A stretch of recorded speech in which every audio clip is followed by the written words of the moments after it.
city administrator has determined that an in-person meeting is not practical or prudent because of the COVID-19 pandemic and the declaration of federal, state, and local emergencies pursuant to the Minnesota statutes, Chapter 12, and the other laws.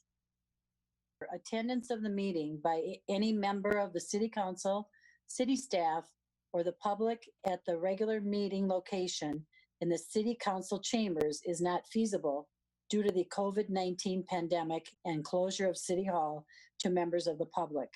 As a result, foreseeing the special city council meeting will be conducted solely by telephone or other electronic means as provided in Minnesota statutes 13D.021, and no in-person meeting will be conducted in the City Hall chambers.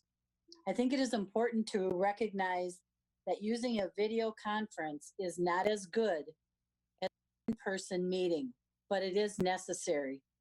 In circumstances, we are doing the best we can to maintain transparency and due process. I would appreciate everyone's patience and cooperation as we work through the meeting.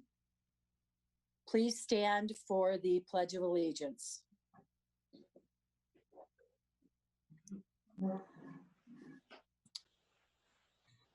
I pledge allegiance to the flag of the United States of America, for which it stands, one nation, under God, indivisible, with liberty and justice for all.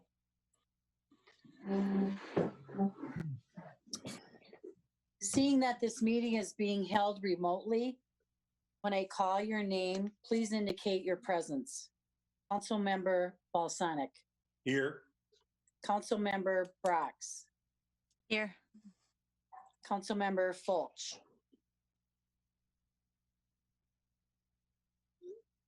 Councilmember Fulch. Here. Councilmember Leifeld. Here. Councilmember Lund. Here. Member Vaughn. Here. Let the roll reflect all council members present and a quorum has been established. Council members, are there any corrections to the minutes from the joint meeting with HEDRA on March 16th, the regular meeting of March 16th, and the special meeting of March 26th? None, they are approved.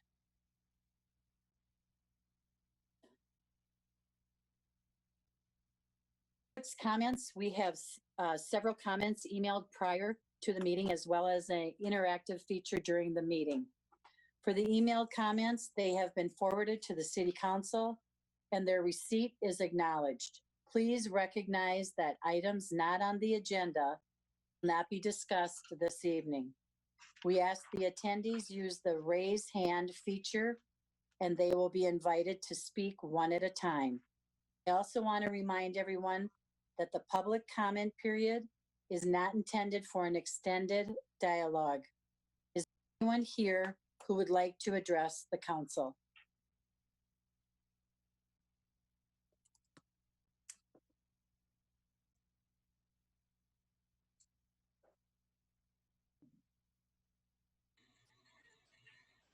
Mayor, none of the people in the attendees setting are using the raised hand feature. I don't believe anyone wants to speak. Okay. Okay, council items to be considered. Council members, are there any council items to be considered? Yes, Your Honor. Councilmember Balsonic. Yes, thank you. I would like to have the Confluence project added to the agenda, and I would like the fire chief application to the agenda. Okay.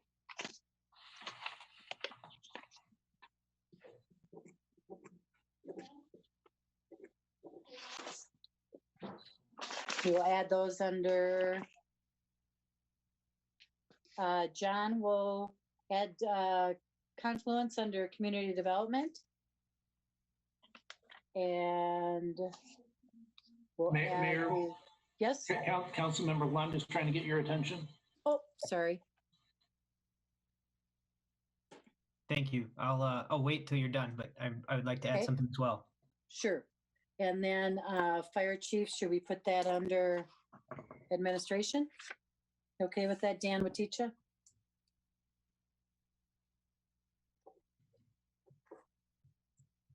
And Councilmember Lund. Thank you, Your Honor. I would like to add something to the agenda as well. I'm not sure under which.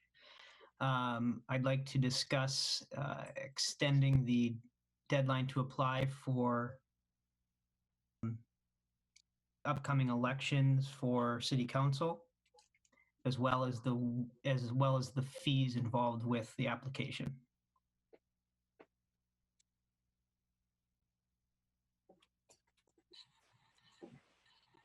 Just chime in, items to the agenda can only be added with the unanimous consent of the council without meeting the prior deadline. So if there's unanimous consent to those items being added, then that is fine. If there is not, then they should not be taken up tonight. Council, what is your wish? Clarifying question. Are we voting on all of the issues Joe brought up too, and Trevor kind of technically brought up too? Or, so I think we should take a vote on the individual issues. That would be Okay. fine. Okay. Your Honor, clarifying question as well. Yes. Councilmember Question as Liefeld. well to clarify on Councilmember Fulch's question. So these are 3 items that we're asking to add are just for conversation purposes. There's no voting on involved in these 3 items. It's just a topic of conversations, correct? Thank you. So we'll add Councilmembers Lund's, the discussion extended and be under administration as well. Thank you. Okay. Okay, council, I would accept a motion to approve the consent agenda. Councilmember Lund. Your Honor, We need to vote on that last one. Oh, I'm sorry. And also recall all votes need to be a roll call vote. Okay. So Clerk Flatten, would you take the roll call for adding the 2 items from Councilmember Balsanic and 2 items from Councilmember Lund? Vaughn, Yes. Councilmember Fulch, So we're voting on all 4 of those items then? Is discussion only then? Yes. Councilmember Balsanic, Yes. Councilmember Liefeld, Councilmember Liefeld, Yes. Councilmember Lund, Yes. Councilmember Brox, Yes. Mayor Fassbender. Yes. Okay, council, I would accept a motion to approve the consent agenda. Motion to approve, Your Honor. Okay, Councilmember Liefeld. Member Brox. All those in favor? I'm sorry, council discussion. And if none, Clerk Flatten, would you please call the roll? Councilmember Vaughn, Yes. Councilmember Fulch, Yes. Councilmember Balsanic, Yes. Councilmember Liefeld, Yes. Councilmember Lund, Yes. Councilmember Brox, Yes. Mayor Fassbender. Yes.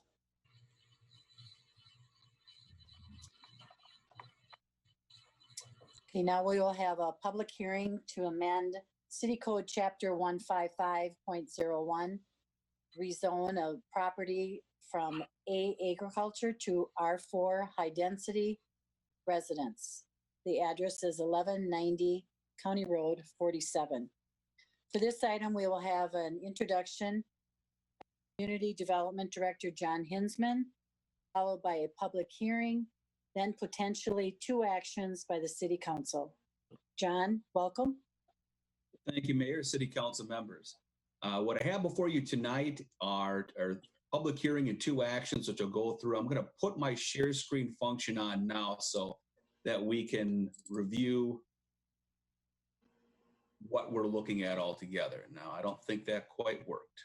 Let me try that again. All right.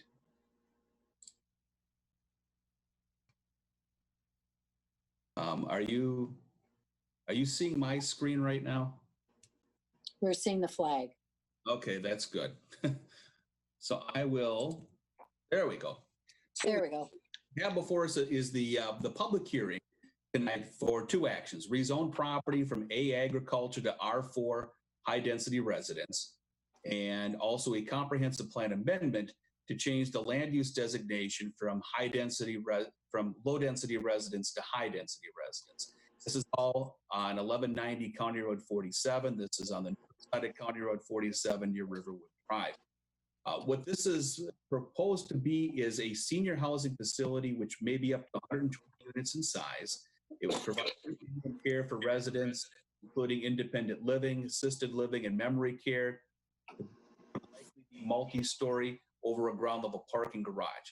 I say might be in these circumstances because at this point, what we're looking at is the proposed development. We're not looking at any final action related to the apartment building tonight. That would be done as part of the site plan application.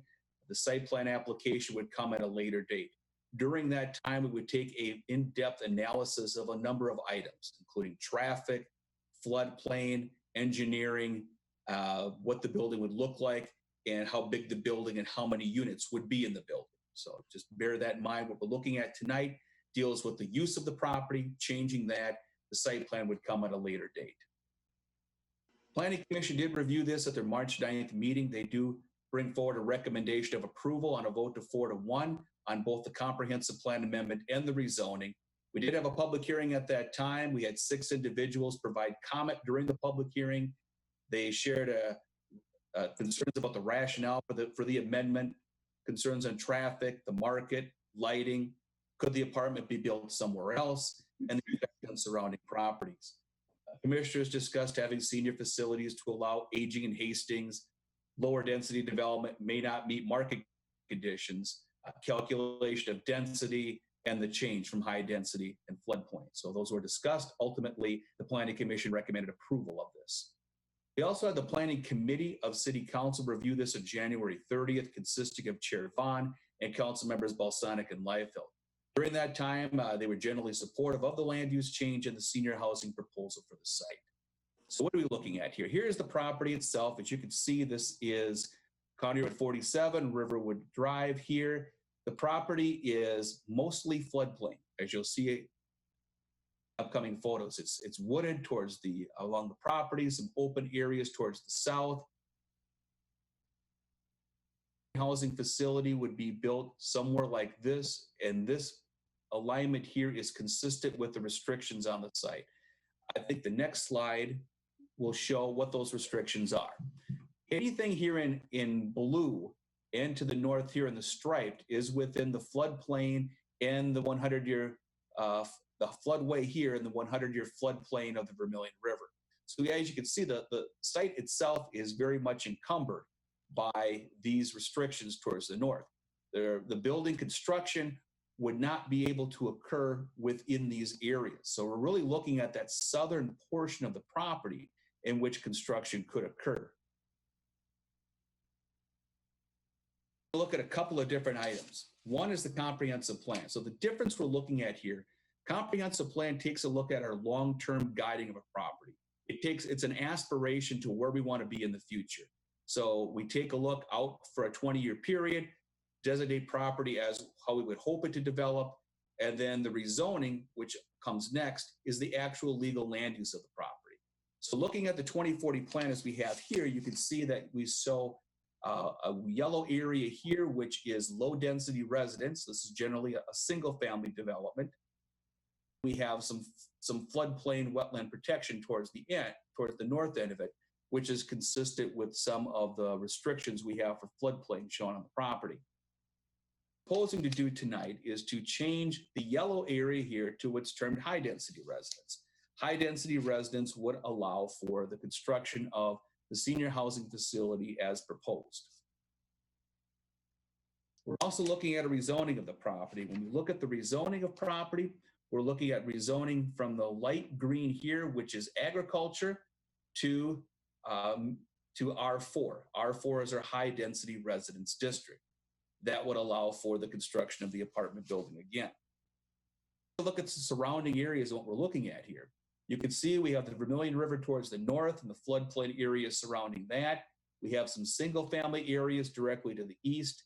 I think the nearest home from where the proposed apartment complex would be is roughly 400 feet. We have areas to the south, which are orange, which are R3. This is kind of a mixture of things. You can see development towards the south here, some single family, and then 2 apartment complexes, which are just to the southeast of the project off of 31st Street, one here and one here as well. So there has been some establishment of a higher density within the area, albeit this is a different zoning district. The R3 district that we're looking at to the south here is what's termed a planned unit development, which means you can have areas of the site in which higher development can occur and some open space areas to offset that, as long as the overall density for the site is similar on that. Those are the 2 items that we're looking at here. So viewing this, look at a couple of different things. One, site is undeveloped. It abuts undeveloped land to the west and floodplain to the north. When you take a look at the site, the nearest residence from where the proposed building would be when you go north towards the Vermilion River and areas north and south would be over 900 feet. It's quite a distance away. To the south are developed as mid-density townhomes. There are 2 apartment buildings that are 4 stories in height. These are 3 stories of apartments over at-grade parking, which would be what is proposed conceptually for this project. They are located in proximity to the site as well. The River Trail is located between the site and the abutting property home, which is about 400 feet away. We will need to take care during the development of that site to provide adequate buffering. The site does not abut any other areas designated for high density development. The site provides adequate space and ability to buffer the effects from neighboring land uses. That's our analysis of the site. When you take a look at the distances that the building would have to other uses, there is quite a distance and quite a separation that is proposed here. Along with the comments we had at the Planning Commission meeting, we also had comments that were submitted in the last few days after the packet went out to City Council. So I did want to make mention of a couple of those and summarize the comments. All of these comments have been passed on to the City Council. We did have Dave Madsen and Jeanette Hess at 1090 County Road 47 stated their opposition to the rezoning, concerns over water runoff, wildlife, development size, and future use of building and traffic. From the Hastings Area Chamber of Commerce in support of growth of residential housing. A letter from Patrick Smith, the property owner of this site, stating there is a gap in senior housing and he supports the development on the site. A letter from Jerry and Eileen Perry at 1171 Southview Drive, stating reservations to the rezoning, location of development, converting ag land to high density residential and traffic. And then a letter from Paul and Mary Murphy at 1020 County Road 47, stating their opposition to the rezoning. It's happening too fast. Concerns on flooding, traffic, and should occur with the site plan. So those are the comments that we have noted here. I will state that we do have from the development team in the audience. We do have Rob Bars and Mike Holberg. Rob Bars is with Mint Development. Mint Development is the applicant of the site itself. So Mayor, at this time, I think Mr. Bars has a presentation as well that provides a little more detail on the application. If you would indulge me, I can share that at this time, bring him into the meeting and he can present that. Rob. Good evening, Your Honor, council members. Can you Rob, hear me all right? Yeah, I'm gonna see if I can. Do you have the option to share, Rob, on what you're doing here, or should I just run this here and see if I can share over the top of you here? I don't see a function to Okay. share my screen or pull up a Let me see if I presentation. could share my screen and just have you talk here. 1 second. Perfect. And we will go with this. Great. Okay, do you see the presentation at home, folks? Perfect. I see it on my end. Okay. Great. Again, good evening, Your Honor, council members. Appreciate the opportunity here to present and hold the public hearing for a request for the comp plan amendment and rezoning of the subject site. John, if you want to slide to the next slide 2 here. Just as a means of introduction, Rob Barr, Mint Development Company, currently I'm the entity holding the purchase agreement on Pat Schmidt's property. Resident of the Hastings community, live just south of the site in the Century South Addition. A boutique commercial real estate developer, community focused with a proven track record. Was a developer on the Aspen Dental project on Highway 55 and currently consulting on the Confluence development with Pat Regan's team. Also with us is Mike Holberg, who will be able to field any specific questions related to the senior housing operations. Mike's team is Headwaters Development. He's located in Lakeville, so also close proximity to the community. Our senior housing expert. Currently, they own, operate, and have under construction 530 senior housing units in Minnesota and Iowa. So our proposed development, again, conceptually, as John's shown in the earlier slides, is a preliminary drawing. Really what we viewed as a concept fit plan to determine, is this something we can lay out? What type of density can we fit onto the site? The current drawing that you're seeing here on this slide would be representative of an at-grade parking concept with 3 stories above, up to 120 units. The reality is we continue fine-tuning our design should the council and city be receptive to our rezoning request. Ultimately, we're looking at targeting about 90 to 100 units of senior housing. We have the potential we'd like to explore of Child Watch, which is an approved use within the R4 district. As I mentioned, it would conceptually be 3 stories of housing over climate-controlled parking. As John stated earlier in his slides, at this time, we're only seeking the comp plan amendment and rezoning. Following that process would be our rollout of due diligence. So one of the things that's challenging our end is to deploy due diligence. There is a big financial undertaking to do those items without having an understanding of whether or not the city views this as an appropriate site for this type of use. So that's why it typically follows a rezoning request on our end.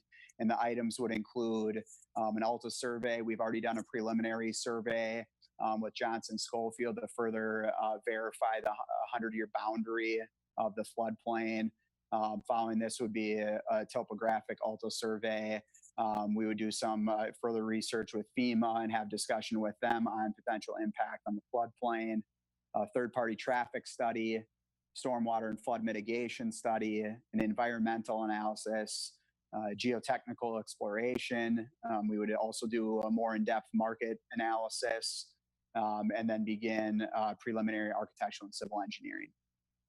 On completion, if you don't mind backing up one second here, John, upon completion of those items, we just wanted to note for the other neighborhood attendees and members of the public is upon completion of the due diligence, we also will roll out further neighborhood meetings and just note that there would be 2 other public hearings that would follow related to the plat and site plan approvals.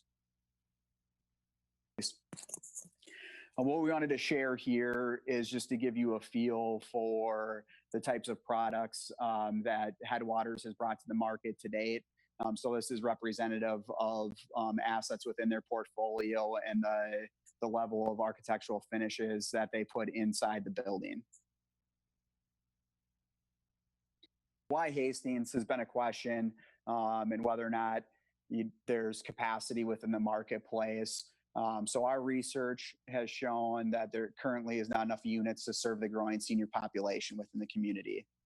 The demand for additional units in the city far exceed the current supply. Our development covers about 70% of the estimated demand for the units. Now more than ever, we believe that seniors clearly need a safe, comfortable place where their healthcare needs can be met by the trained staff. The proposed new development supports growth in the city as seniors' homes turn over to younger families, and the seniors get to stay in Hastings. So there's been discussion following our neighborhood meetings about why no age restriction. So our property will be designed, marketed, and committed to serving the aging population with healthcare needs. Within Headwaters' current portfolio, the average age of residents is 83 years old. Legally and historically, they have not limited their properties to a 55 plus or 62 plus like other active adult communities choose to do. We believe that the need for this type of healthcare we provide can start at various ages, so we try not to restrict that from our residents. The technical term that we use for housing proposed is a licensed building with housing for services. We would note that if it provides some comfort for the council, we are okay limiting the use in rezoning to a senior housing or housing with services. And the child watch that we'd continue to explore, which again is approved currently in the R4 district. Go ahead, John.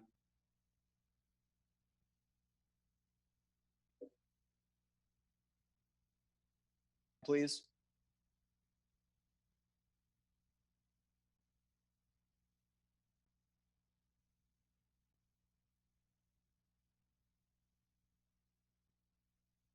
Sorry, you still able to hear me on your end? Yeah, I can. Is this where you want to be, Rob? If you could go to the next one, please. Okay. Thank you. I've got a frozen screen. I'm still seeing the why no age restrictions on my end. Okay, I'll go back to that one. So wait, I'm going to the next screen here where it says, why can't we build somewhere else? I'm unable to see that currently. Okay, are others able to see that screen?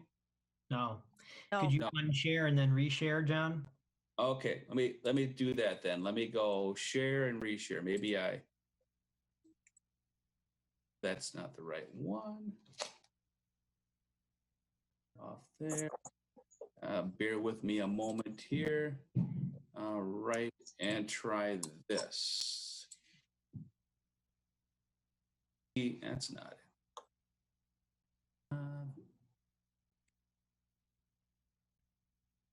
Okay, I'm at the beginning again. I'm going to jump ahead here. How about now? There we go. So There we go. So we're seeing the right screen, Rob?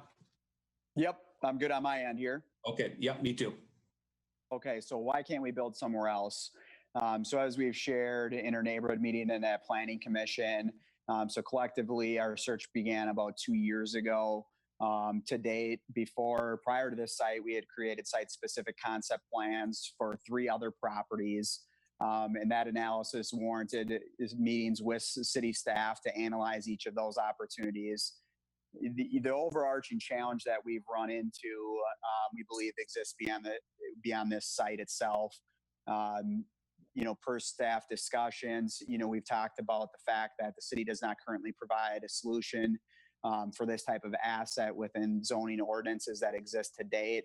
And really, aside from the downtown mixed use corridor that allows the higher density, it is difficult to find a site that can bear, a 90 unit plus type senior community. So the other thing that we would comment on is conceptually, It seems like walkability is a great amenity that would be desirable for the residents so that they could walk to grocery stores and other service amenities. But the reality, as we stated earlier, is the average age of our residents are 83. So that proximity is not as important as you may imagine. In addition, we do provide daily transportation through the facility for the residents. So why can't we build somewhere else? So John worked with us on pulling an analysis of existing properties within the city limits that are zoned R3 or R4, and took a look at what the underlying density is that would be allowed. And so if you look at this table, of all of those properties within the community, there's really only one other site outside of this that has the acreage allotment that would enable us to hit 90 units or more on a site based on its current zoning. So will we have child watch or other commercial uses? Child watch is definitely something we'll consider, which is, again, allowed within the R4 district, although there's going to be other factors for us that will determine that, including the traffic impact and other items that will help us gauge whether or not it's viable. Is the market need here within the community or not? Other services and on-site amenities such as bistros, salons, barbershops, movie theaters, pubs and workout facilities are all very common for a community like this. And they're only for our residents and guests only. So they're not open to the public. They're not, a true commercial asset that anyone can come up and use. And as seniors age in place, it's critical that they have this suite of amenities and services directly in their building. And these, again, will not be available to the general public. So how will we impact existing traffic? We've reviewed the county's past study back in 2009. I understand it's dated. We also understand that the county is planning to commence a new traffic study this summer focused on the stretch from Highway 61 to General Sieben to the west. Throughout our public meetings, we've consistently voiced our collective concern for traffic as well. I'd like to reiterate, I live off of our family's south off of 31st, so we're familiar with the challenges on and off of 47 and getting our families safe to where they need to be. And we're committed to performing the necessary traffic studies, which are third-party studies, to determine best possible solutions for all stakeholders. So we will work with the city and the county and the neighbors to figure out the best way to implement possible solutions and improvements. One of the reasons that we initiated a preliminary ALTA survey component was to further explore that we could look at, including, do we have enough land to fit the building, provide additional right-of-way beyond what the county may require to accommodate future traffic solutions. And so you can see here in the graphic on the right side of the slide, this is a new concept plan. Again, conceptual early phases, but really it was this mechanism for us to say, okay, how else can we lay out a building here? And not knowing where the county's traffic study is going to lead or measures that they're going to want to implement, what can we accommodate to help manage the traffic flow on the corridor? And would we have the ability to provide something like a roundabout on 47 in front of the site to manage the traffic in and out, and as a result, ultimately slow traffic down heading east? So we'd just like to share that, we believe, and it's our thought process that, the inherent challenges that already exist on the corridor, regardless of whether or not the city is interested in this project moving forward from a rezoning aspect, is those don't go away. And we could very well be a tipping point to work with the county and to create that additional traffic where we can help create the solution as well that everyone's been hoping for. So how will we impact the floodplain and river? So one thing I'd like to point out is that the city and MPCA requirements that exist ensure that the post-development stormwater discharge rates that we create meet the pre-development rates with regards to stormwater. Okay, so we've got to ensure that this site can manage the stormwater after we build the building and put up a parking lot, just as it did before. And the area that we'd be building in would be outside of the 100-year floodplain, as it was earlier noted in previous drawing John showed, and that we'd consider several methods to accomplish this mitigation through our engineering. The physical development within the 100-year floodplain area would be limited to potential stormwater ponding, engineered solutions for floodwater mitigation and preventative measures, as well as potentially adding trails, not only for our residents, but for the community as allowed by the review authorities. Again, additionally, we just like to note that, FEMA, with respect to approvals within the 100-year floodplain, is a regimen process. So I don't need to read this entire list, but that's their starting list of what you need to be doing, analyzing, and providing for any work to occur in a floodplain. Impact ecological resources and the wildlife. And our plan allows us to protect as much of the existing woods and land surrounding the river corridor as possible on the site. We're positioned on the far southern end.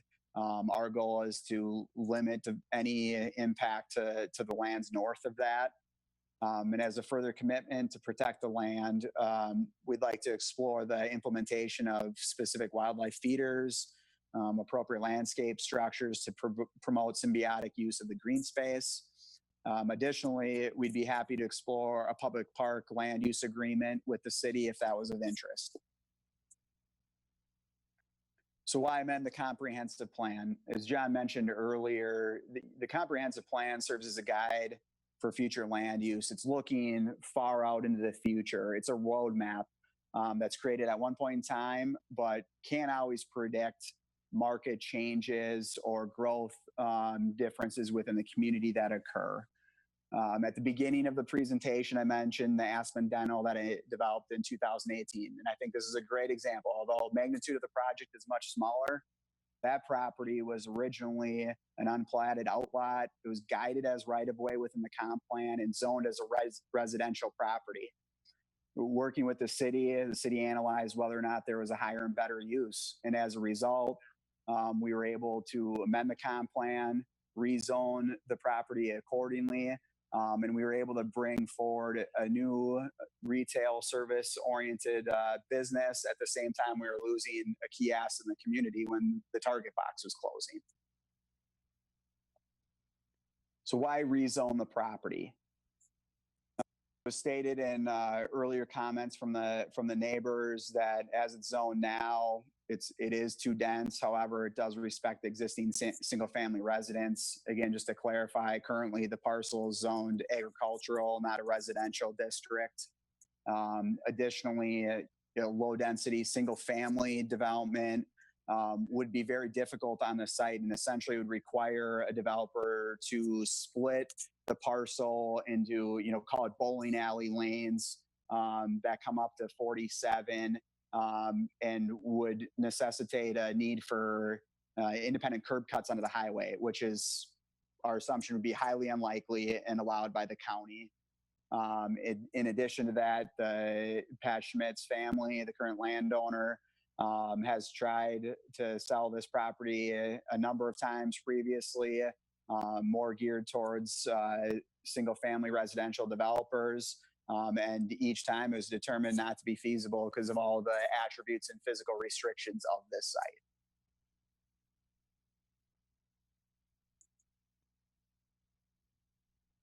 Why my backyard? And again, John touched on this a bit, and we've received a number of comments about this. So we wanted to include a graphic here, which roughly pulls a measurement from approximately the closest house to the site and where the 100-year boundary is at. with our conceptual plan, and the approximate distance between the closest home on Southview Drive and the proposed building is about 900 to 1,000 feet to the edge of the southern boundary of the 100-year floodplain. So to put this into perspective, if today we were actually sitting in the council chambers together, that would be, bless you, distance between the chambers themselves and you sitting on the deck at the American Legion, which is roughly 2.5 blocks between those two points within the downtown area. So if that helps you understand really how large of a distance that is, I mean, that I think tells a lot. Next slide, please. Additionally, here we wanted just to provide a graphic to ensure everyone knows that, you know, from the backyard of those on Southview Drive, not only is there the river between the proposed property and their properties, but there's also an additional parcel that wraps the entire northern boundary of Pat Schmidt's property, which is roughly 5.5 acres, highlighted in red. So we don't even abut the river itself. So if you look at them collectively, there's 7.3 acres roughly of the floodplain and the floodway, and the 5.66 acres to the north that all separate the proposed development from those neighbors. So immediate next steps and a milestone schedule. Where would we head from here? Again, if the city was receptive to our request for the comp plan amendment and rezoning, we'd immediately begin our site due diligence activities, which comprise of surveying, title work, geotech exploration, an update of our market study, a third-party traffic study, environmental analysis, stormwater and flood mitigation analysis, and then our civil engineering and architectural designs. Once we've gained further information, we would hold again a series of neighborhood meetings before we'd come back to the city, which we would plan to do in July and August. September roughly would be our time where we would come back for the final preliminary and final plat, a site plan approval, and submission for a building permit.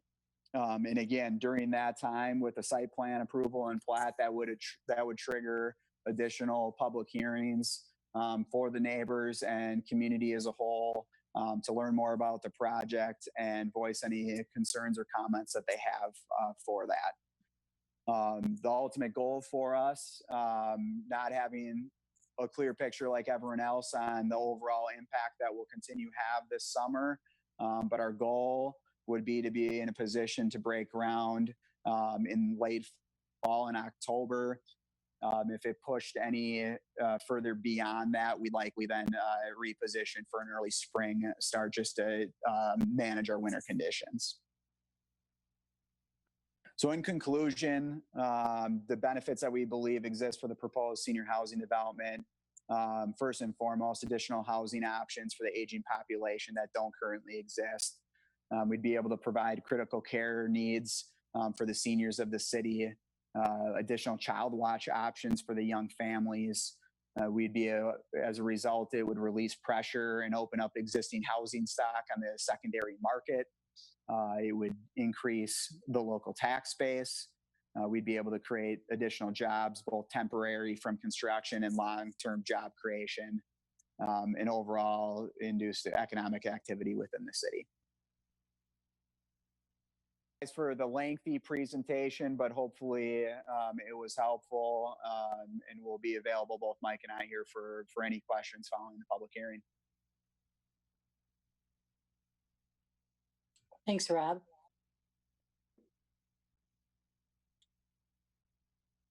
Anything else before we open the public hearing? Mayor, you're free to open it up at this time unless the council has any further questions. Council, any questions for Rob? At this time, I will open the public hearing. Mayor, I think we got a couple waving of hands here. Council. Sorry, I can't see him. Okay. Your Honor, I think Councilmember Balsonic and I were both waving our hands. I'll yield to Okay. him. Councilmember Balsonic, Can you hear me? we can. Oh, Right, good. yeah. I think I was muted because I was sneezing. I apologize for that. It's not COVID-19, I know for sure. A question for you, Rob. At the neighborhood meetings, are you inviting any city staff to attend those meetings just to get a feel for everything? Absolutely. So we've extended, I know typically the city sends out a notice to a 350-foot radius. We've been working with a 500-foot radius just to acknowledge, the spread around the site, especially with the neighbors across the river. We also do provide notice to the city staff to share with anyone from the city, both staff and elected officials. And I should have asked, are you sending some correspondence to the county as well? We've had a little bit of correspondence with the county, with Commissioner Slavic, albeit minimal at this time. Again, for how we work through our process, we try to be sensitive to how we roll through that process and everyone's time. So before we are hot and heavy in those discussions, it's our interest to find out whether or not the city's receptive to this potential rezoning before we deploy those conversations in great detail. Okay, thank you, Your Honor. Councilmember Lund. Rob, I think I was at the most recent meeting at the golf course. If I'm right, that was the most recent one. I just want to say that it was, I think, well attended and very open. And so, the residents certainly had the opportunity to ask questions in a candid manner. And I hope that type of opportunity continues. So thank you for that. It was very educational. Absolutely. The questions I have are two. One's maybe it has changed because your proposed design has changed, and I know that's not necessarily pertinent to today's vote. But John, the picture that you had, and you don't have to pull it up necessarily because I know that can maybe break the whole system here. So, but it showed the floodplain, the blue, and then the red and white striped area, and the proposed building that looks like maybe that was an older drawing of a previous design, but it had just a smidge in the blue. Now, is this accurate, or is that maybe is that acceptable? More of a clarification on that. Sure, council member. Yeah, the line shown here will be verified through actual survey work on the property, and anything that is within the 100-year floodplain would not be allowed. And Okay. So I think what you're showing here is an overlap that, upon future engineering, if that was certainly the case, would not be allowed. Okay. Just good to know. I asked more for people that are maybe watching this now or later that they see that and they're like, well, wait, there's some blue on that. What's the deal there? So, because I know the floodplain has come up. I think the information provided on traffic was very good. That was definitely something else that came up quite a bit. Conversation that I was part of. Another question for you, John, is the R3 PRD versus R4. Now, you did a good job of explaining the general intent behind each one, but what I don't understand is how the apartment complexes across the street are in an R4, but they have more units than. Do they not have more units than the proposed Different zone. plan? Or Sure, council member. Across the street, we do have areas that are zoned R3. They're done as what we term a planned residential development, which allows for some areas to be more dense with more open space areas than others. So when you look at the whole Riverwood development, quite a large subdivision, there's some open space areas and areas with less density. When you look at the apartments that are there at present, along County Road or along 31st Street, there's a 36 unit building and a 60 unit building. And then there's a couple more sites there that could have buildings of between, I think, 30 and 60 as well in the future. But collectively, they seem to be similar in size. So I'm wondering, is it a per acre thing, or how does that work? It comes down on larger sites such as Riverwood. You have the opportunity to create more open space or to create more larger lot single family areas, and then take that density that you're not using and put it in other areas of the site. So that's what was done here. Okay. Does it work for small developments, but on large developments that comes up. All right, thank you.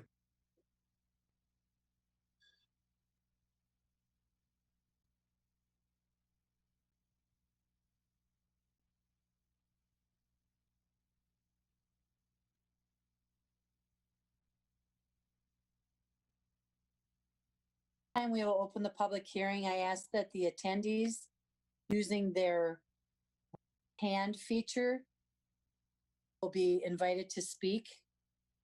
Time. I open the hearing at this point for comments.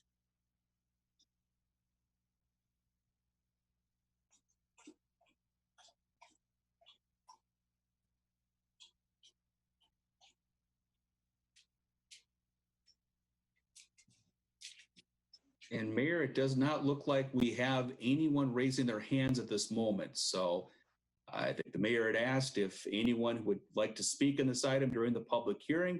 Please use the raise hand function located within the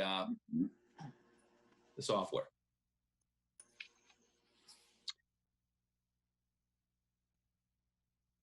And to speak, as we can see. That is what I see, Mayor. Okay, I'll ask one more time. Anyone want to speak to this subject at this point? Seeing none, I will close. I did see a hand go up, Richard, and so I will bring him into the meeting here. So Richard, coming into the meeting.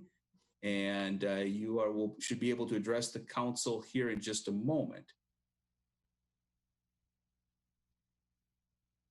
Is he in there? Let's try it again here.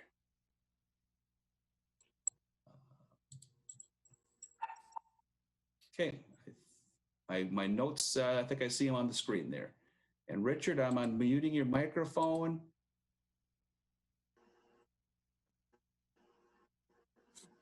Attempting to, there we go. There you go. Set. Can you hear us?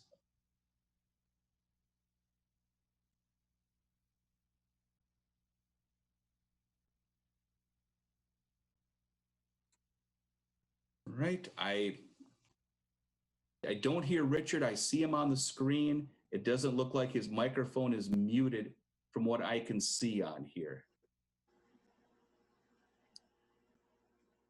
Now he is muted.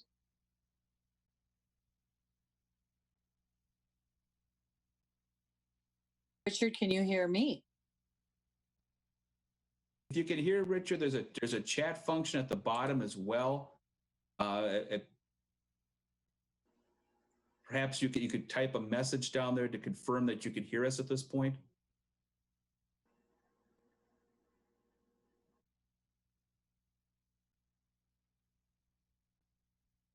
Funds of technology sometimes.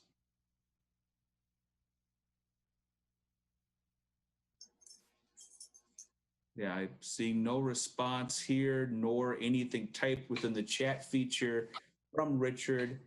So at a loss at this point. John, just to clarify, just because I don't know who Richard is, but Your here it Honor, is. His Yeah. note is there now, guys. I'll step out. Okay. Richard has a note.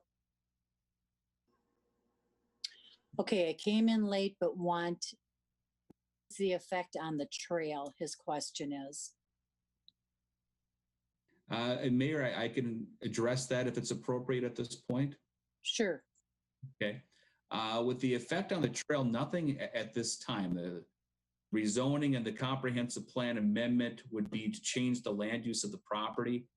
When the site plan comes forward for the actual construction of the building, I would not anticipate any changes to the trail on this property. I've not heard anything from developer on that either. So I don't think there would be an effect on the trail, certainly not through this application. Okay. He says, thank you. Seeing any other else, John? I do not see any other hands at this point. Okay, I'll call it one more time. Anyone else wishing to speak during the public hearing?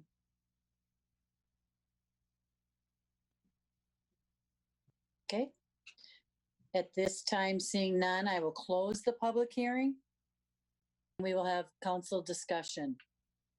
If we could just, Julie, go by roll call for discussion, I think that would probably be best. If that would work.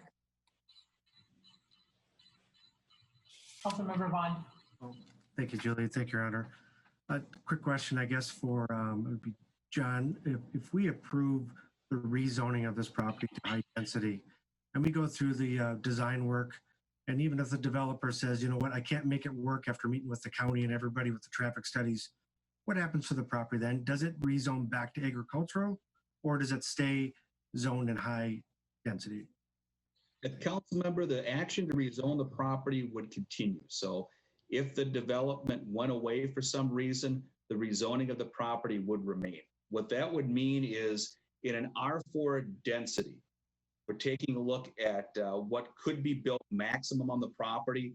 Our estimate is about 145 housing units could be built on the property. So if this project were to go away, still is on the property, that could be the potential use. Clarifying, Your Honor, when you say 145 units, that's what the density is coming from. But if a reality, if a developer came in to try to put single family homes in there, they can only get so many because of the floodplain. They're going to be limited on how much they can do. Yeah, that is correct, council member. The area we showed on the map, floodplain would still have the same restrictions to single family. So you're really looking at the very southern corner of that property and a handful of units that could go in there. Thank you. Councilmember Fulch.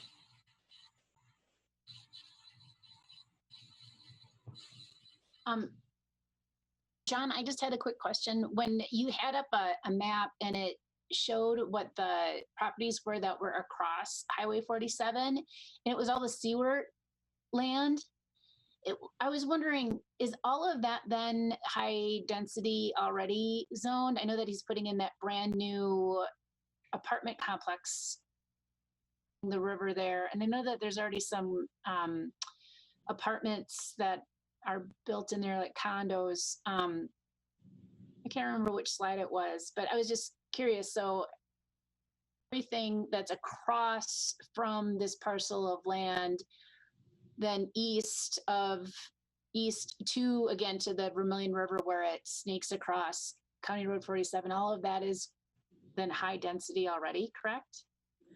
Council member, I'm putting up the map here. Can you all see that of the Yes. property? Okay. Yep. So when we're looking across the street here, 31st Street, where I'm pointing to, is an area that's designated for apartments. It's zoned R3, but with that planned residential designation of the property, we have 2 apartment buildings, 36 here, 60 units here, and then 1, 2, 3, 4, 5 properties here that would also be future apartments.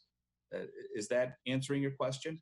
Yes, it does, because it does have a natural flow then that entire area would be similar in nature. And so I was just looking for that clarification that there is more continuity than in the land area use. So thank you. Okay. Councilmember Balsanic, I don't have any questions, Your Honor. Thank you. Councilmember Liefeld, No questions, Your Honor. Councilmember Lund, Thank you. I do have a question regarding Mr. Bars's comment on rezoning specifically to senior housing and housing with services, specifically that of what they call child watch. Councilmember Vaughn brings up a question that probably is looming on some people's minds as well. What if this doesn't pan out? What then? Are we going to be stuck with a high rise with 145 units or something, or what? This potential building maybe is fitting a need that people agree with and is appropriate for the land, but perhaps something else isn't.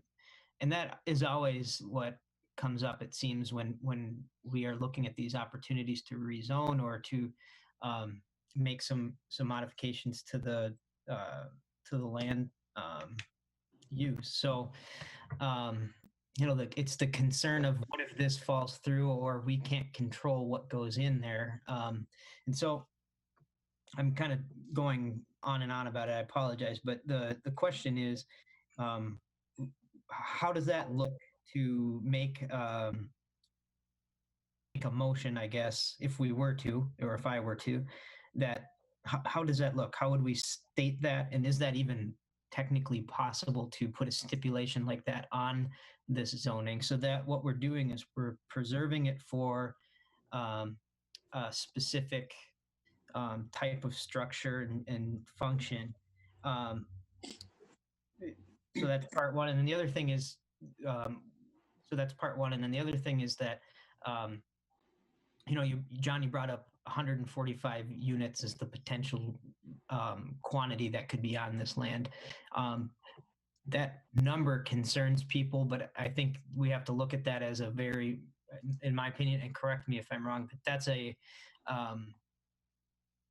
that's on paper, right? But in reality, in practicality, you wouldn't be able to really build any viable building on this land because of the amount of it that's in the floodplain. So you're really pushed into a corner, so to speak.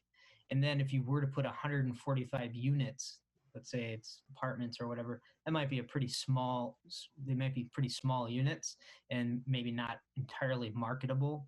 So not all that desirable for a developer to come in. So those are two questions I have for you. Sorry, I bundled them together. Not a problem, council member. I'll handle the second one. I may look to Mr. Flegel for an answer to the first half of the question. Regarding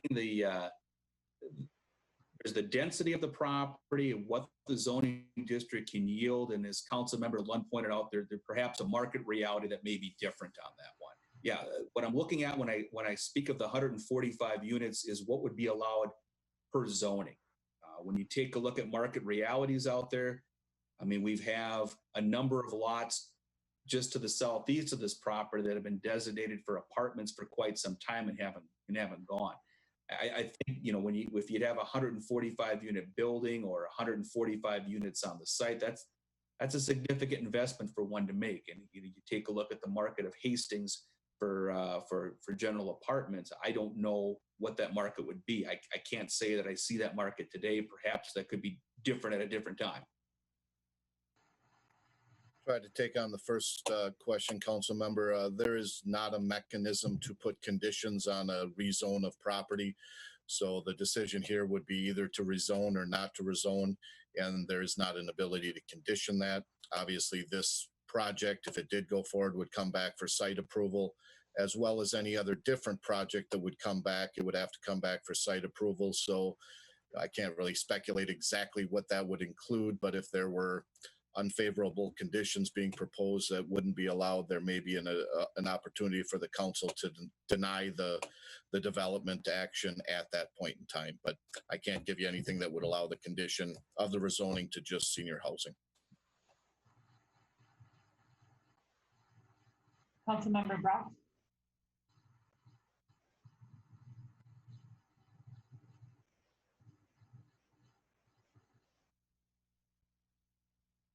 Councilmember Brox, I see your microphone is unmuted and your mouth is moving, but I can't hear you for some reason. Can you hear me now? Yes. Okay, thank you. So my question is, how many, Rob talked a little bit about the number of R3 and R4 units that also were in the city limits. I've heard some comments about why aren't other pieces of property being used, and you showed a slide of similarly zoned available properties in the city of Hastings. And is it correct that there's only one other unit available that meets the need of this developer in terms of size and acreage? Am I correct on that, John? Councilmember, yes, that is correct. The list that Mr. Bars had shared with the council here is something that I had developed on a question he had for me, which is, what do I see that's available out there? And look at the zoning district, and that was it. I mean, the only thing that he showed was a piece of property that is located right around South Oaks development that is 11 acres and completely surrounded by development. And so with the impacts of a site like this in close proximity to about 20 or 30 homes would be a much more difficult site. Okay, thank you. And I just want to state that my position is and has been, as we've seen different opportunities for new housing, and senior housing especially is something we've all identified as something we need in the city of Hastings, and something that we want to keep the seniors here and be able to age in place close to family and friends. We have a market demand, a need for this type of housing. And so I'm trying to keep myself, as I think about this, high level and just say, what if? Because at this point, we're not accepting this proposal. We're simply saying that this is an appropriate use that we can see for this land. I have seen the for sale sign up on that land. I drive by it quite frequently, and I know it's been offered for sale for quite some time. So I am thankful that there is a potential agreement to do something with this property, and it is a beautiful piece of property, and I am supportive of this. I recognize that there are concerns from the neighborhood. I think your concerns are valid, and I have read through all of the information that was provided in our packet in terms of the feedback from the neighborhood. And I do understand that there are some concerns. I do think, however, this meeting, the purpose of this action is not to flush out all those concerns, that when we get to the site plan approval, we will have another opportunity to revisit this and talk about what is appropriate for traffic and other things. I think it's a little preemptive to just shut down a proposal because it might do certain things. So I am definitely in favor of this. I think it's necessary. We need it in the city of Hastings. And I'm really excited that there's someone making this proposal. I look forward to supporting it.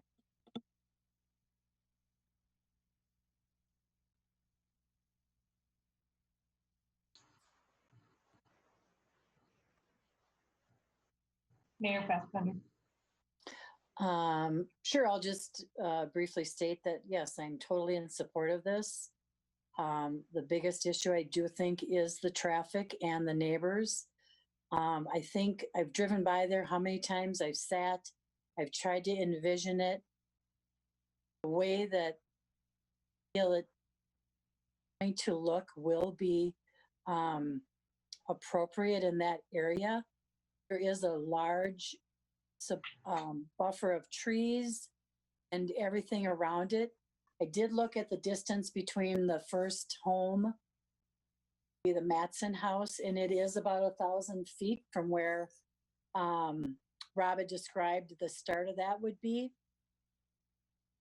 Again, there's so many trees and greenery out there. I think that would be just a beautiful setting for our seniors to be able to walk on that trail. And I mean, as we know, it's a building that is going to allow till the end of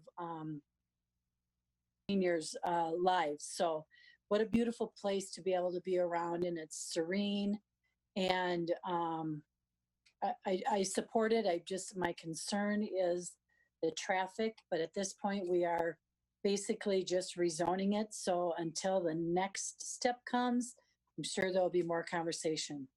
So at this time, council, I would accept a motion to adopt a resolution of the City Council of the City of Hastings amending the City of Hastings 2040 Comprehensive Plan.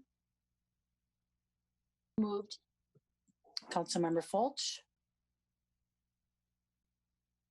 Member Brox. Any addition? Madam Mayor, did Councilmember Liefeld get a chance to speak? I missed it. Sorry. Just want to make sure. Yep. Any other council discussion? If none, Clerk Flatten, would you please call the roll? Councilmember Vaughn, Yes. Councilmember Fulch, Yes. Councilmember Balsonic, Yes. Councilmember Liefeld, Yes. Councilmember Lund, Yes. Councilmember Brox, Yes. Mayor Fassbender. Yes. Motion prevails. Second, the noting of the second reading of the ordinance, council, I would accept a motion to adopt an ordinance of the City of Hastings, Minnesota, amending section 5.01 zoning code of the city code having to do with official zoning map. Mayor, I'll make that motion. Councilmember Brox, Second, Your Honor. Councilmember Liefeld, any other council discussion? Honor. Councilmember Vaughn. Thank you. And I do want to make a point though that rezoning and redesignating property is a serious issue that we look at, but I just want to give a little word to the developer here. I would ask that you communicate. I've heard nothing but senior housing in this property, but everything has changed. We don't put a limit on it. I think as you come forward with your development, I would highly recommend that we use a consistent language so we can tell the rest of these residents what's really going to be built there and what is your vision for this, because that's important for me when you start to design the actual property itself. Thank you. Council discussion. Clerk Flatten, please call the roll. Councilmember Vaughn, Yes. Councilmember Fulch, Sorry, yes. Councilmember Balsonic, Yes. Councilmember Liefeld, Yes. Councilmember Lund, Yes. Councilmember Brox, Yes. Mayor Fassbender. Yes. Motion prevails. Okay, thank you. Second, we have a public hearing vacation of easement 3001 Lightborn Court. For this item, we will have an introduction by Community Development Director John Hinsman, followed by a public hearing and potentially action by the City Council. John? Mayor, City Council members, what we have before you tonight is a vacation of easement. I'm going to flip over and share the screen that I'm looking at here, which is of the industrial park and Lightborn Court. The areas in red here are properties we recently sold for development of a mini storage. They are two lots that were combined together. The green line here represents a 20-foot drainage and utility easement that was platted between the lots, which is consistent with our policy of providing 10 feet around the perimeters of all properties that are commercial. And so since the development is going to be combining the two properties, there is no need for this utility easement anymore. So what we're asking for tonight during the public hearing and the subsequent action is to vacate this easement. There is no utilities in there and staff supports the vacation. So at this time, you can open the public hearing or I can stand for any questions. Thank you.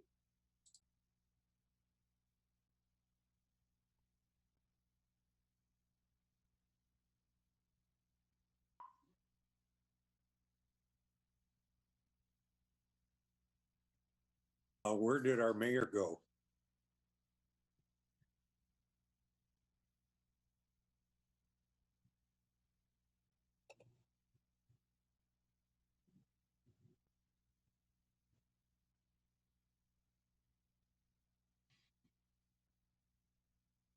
Council members, I see Mayor Fassbender's.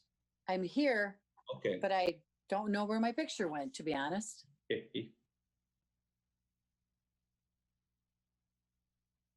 Mayor, can you hear us? I can. Okay. Well, perhaps we could continue on if we can hear each other.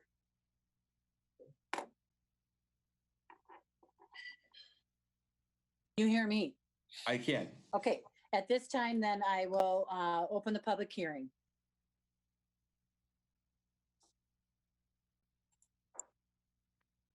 Okay, Mayor, I'm looking at the list of attendees here, and I don't see anyone raising their hand at this point. Again, there's a raise hand function within the Zoom program. If you wish to speak to the public hearing, please press that, and you can be recognized and speak to this item during the public hearing.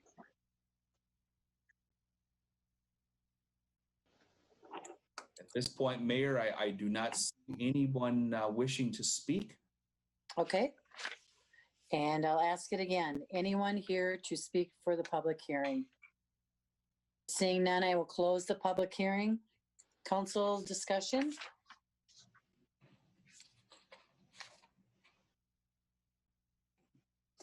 Do I see any? Okay. No council discussion. Council, I would accept a motion to adopt a resolution of the city of, or I'm sorry, the council of the city of Hastings vacating a permanent drainage and utility easement along the joint property line of lots 11 and 12, block 2, Hastings Industrial Park, number 7. So moved. I'll second. Any additional council discussion? Clerk Flatten, please call the roll. Member Vaughn, Yes. Councilmember Fulch, Yes. Councilmember Balsanic, Yes. Councilmember Liefeld, Yes. Councilmember Lund, Yes. Councilmember Brox, Yes. Mayor Fassbender. Yes. Motion prevails. Okay, number 3, a public hearing adjustment of city fees. For this item, we will have an introduction by Parks and Recreation Director Chris Jenkins, followed by a public hearing, then potentially action by City Council. Welcome, Chris. Thank you, Mayor and Council. Everybody hear me okay? Very Yes. Good. What we have here is a couple of fees that staff had intended to have as part of the budget process for 2020. However, that did not happen. So what we're looking at is a couple of 3 in total fee increases for our swim lesson program at the Hastings Family Aquatic Center. Fairly simple and straightforward, semi-private and private lessons from $50 a session to $60, and group lessons from $42 to $45. And then one other change, our 1 day a week swim lesson program recently created very successful. Customer feedback was a demand for another day in that, from 3 lessons to 4 lessons for that session. And along with that would come the price increase from 35 per session to 40 per session. Nothing major here, just kind of routine price adjustments, and still very, very affordable swimming lessons. And just note, these are all American Red Cross swim lessons that our staff perform. That is what I have, and I am certainly available for any questions. Okay. We ask the attendees to raise their hand feature, and they will be invited to speak one at a time. At this point, I will open the public hearing.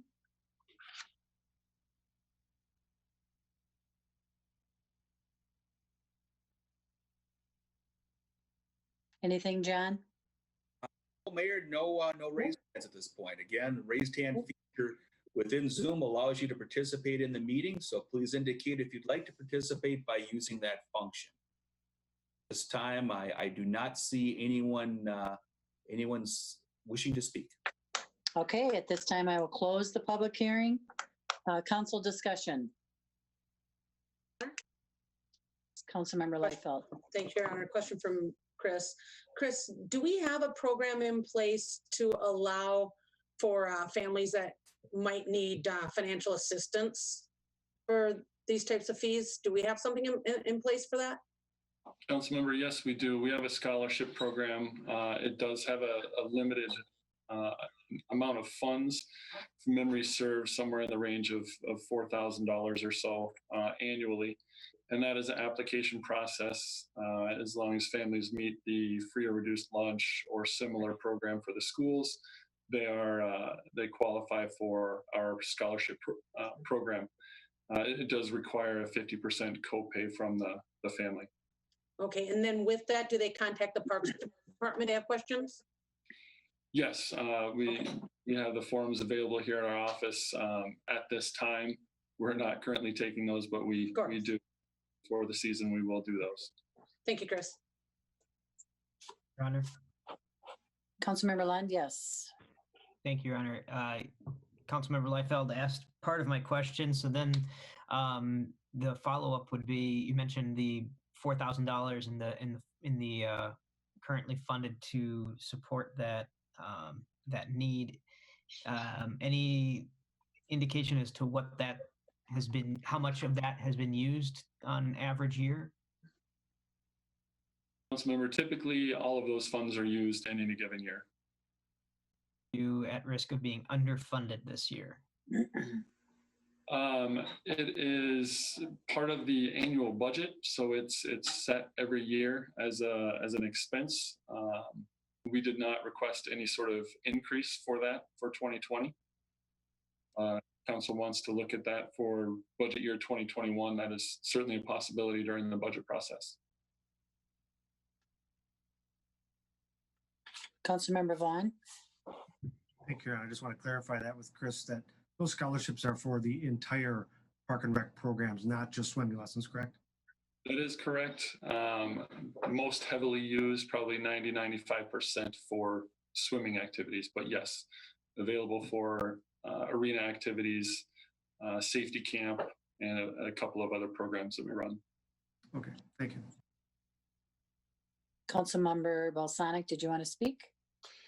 No, Your Honor. Okay. Any other discussion, council? The second question and follow up to what Councilmember Fulch. I just had a quick follow-up question to a comment that Chris had made. Okay.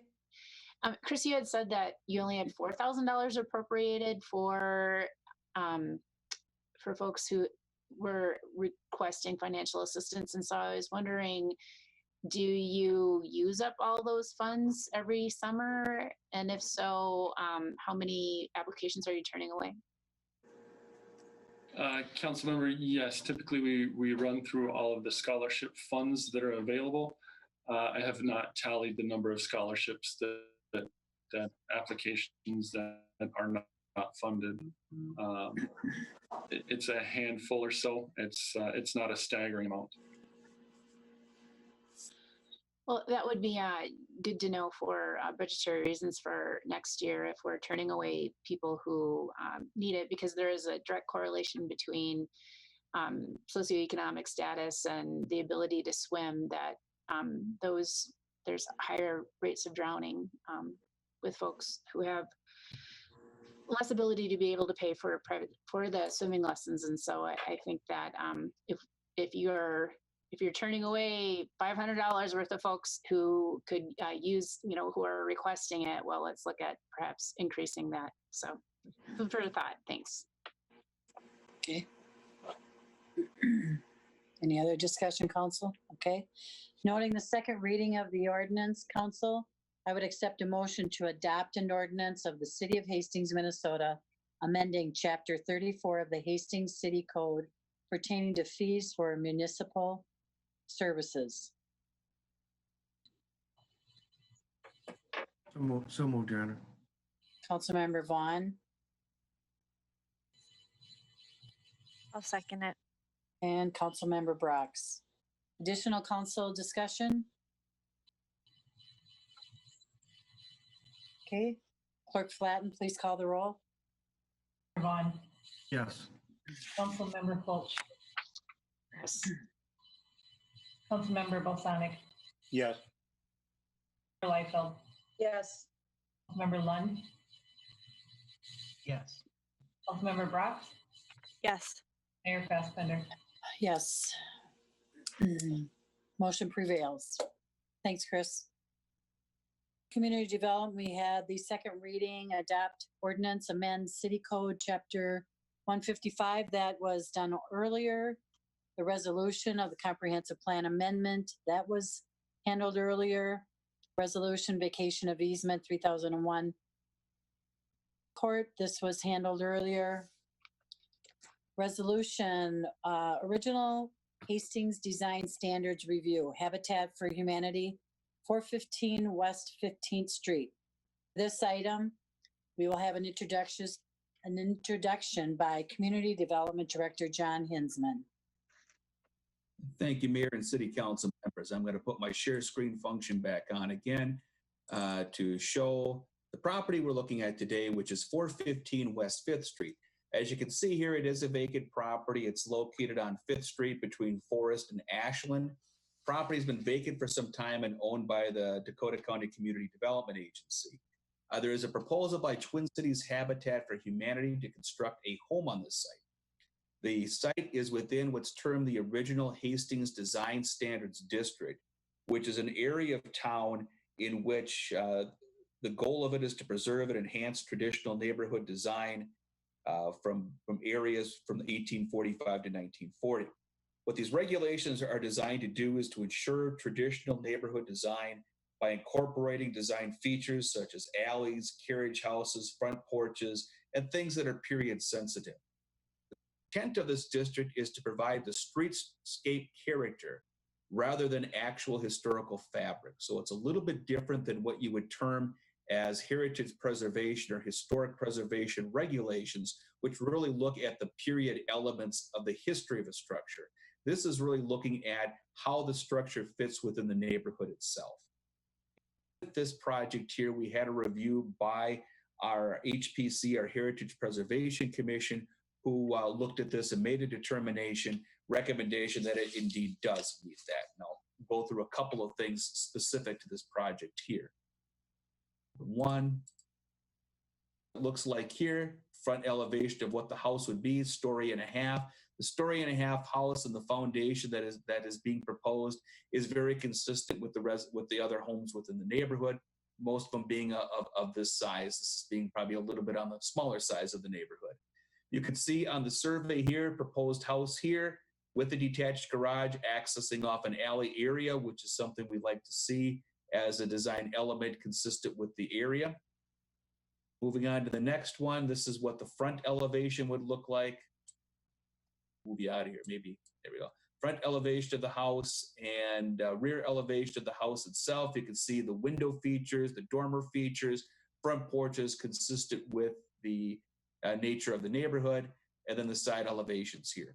So we are recommending approval of this, along with the Heritage Preservation Commission recommending approval of this as well.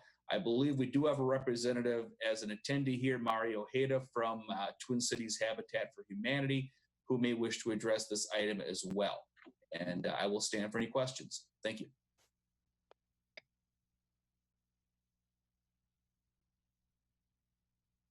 Council discussion?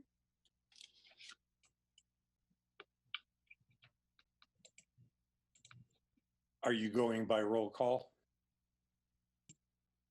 No. Okay, thank you, Your Honor.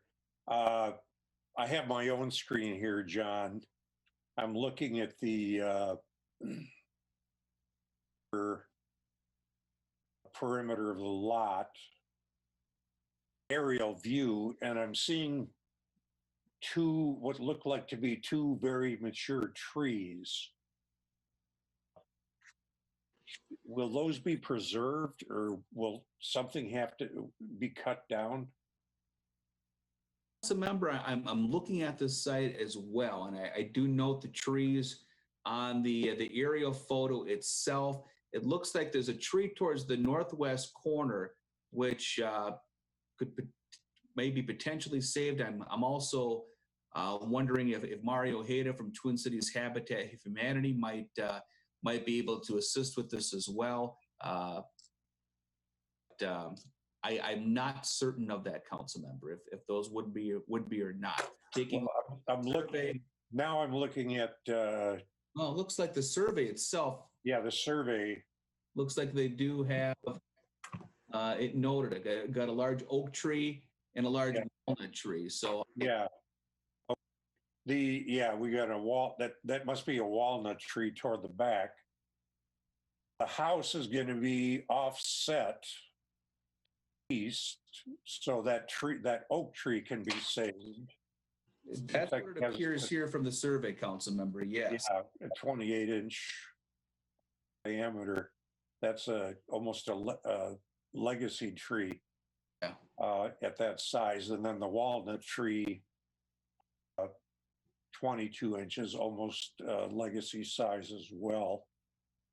Oh, and then we have a proposed garage off the alley that is offset to the east as well. So yeah, okay, well, that's good. I'm glad to see that. Thank you, Your Honor. Okay. Any other council discussion? Oh, I'm sorry, I do have another one, John. Is the developer proposing a basement, full-size basement? Basement on this, let me take a look at the tell from the designs here. That I am uncertain of at this point.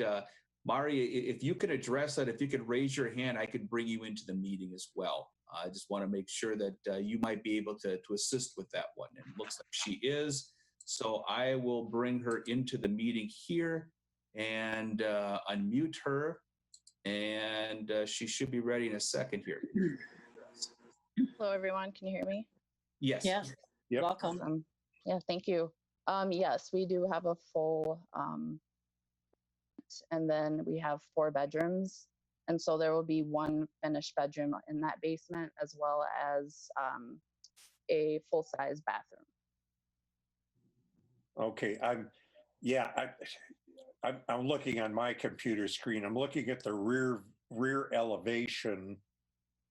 You see an egress window well, fire escape. So yeah, okay, that's good. Okay, we have a full basement. Yes. Should always have a full basement in a Minnesota house. Agreed. Thank you. Councilmember, sure. Councilmember Fulch, did you want to speak? Oh, Mayor Okay. Mary, I'm fine, thanks. Okay, I just saw you were unmuted, so. Oh, sorry. That's all right. Any other discussion, council? Okay, council, I would accept a motion to adopt a resolution of the City Council of the City of Hastings approving the original Hastings Design Standards Review to construct a new home at 415 5th Street West. Move. Member Balsonic, Second. Councilmember Fulch. Additional council discussion? Flatten, please call the roll. Vaughn, Yes. Councilmember Fulch, Yes. Councilmember Balsonic, Yes. Councilmember Liefeld, Yes. Councilmember Lund, Yes. Councilmember Brox, Yes. Mayor Fastbender. Yes. Motion prevails. Okay, next we have a resolution resolution of denial, request to change non-conforming use, Haven Chemical Health 321 East 6th Street. For this item, we will have an introduction by Community Development Director John Hensman. John? Mayor, City Council members, the resolution attached within your packets is representative of the meeting we had on March 16th. At that meeting, the City Council, acting as the Board of Adjustments, denied the request of Haven Chemical Health for a use of the property. What we stated at the meeting was that there would be findings of fact that would be established consistent with the discussion and the reasonings for the denial at that meeting. And so we have drafted those for your consideration tonight. So again, tonight, a vote to adopt the resolution is a vote to adopt the findings of fact, which would be to deny the action. And Mr. Flegel, I'm not sure if there's anything else further that I should add at this time. Clarify that the vote would be to adopt the resolution. It's not to reopen the discussion on the issues, but we just need to provide a written resolution to the applicants for the denial, and that's what we're asking the council to approve tonight. Your Honor, does this require a majority vote or a supermajority? Majority vote. Majority. Thank you. May I ask a procedural question, Madam Mayor? Sure. Is not present for the original discussion. Should I still continue to vote on this resolution or not? I guess maybe that's a question for Dan. Council? Thank you, Your Honor. I would be inclined that all present members can vote on this, including the members that voted in the minority at the prior hearing as well. So I would contemplate all council members would vote on this tonight. Okay, thank you. Thank you for the clarification. Your Honor. Councilmember Lund. Thank you, Your Honor. Just to,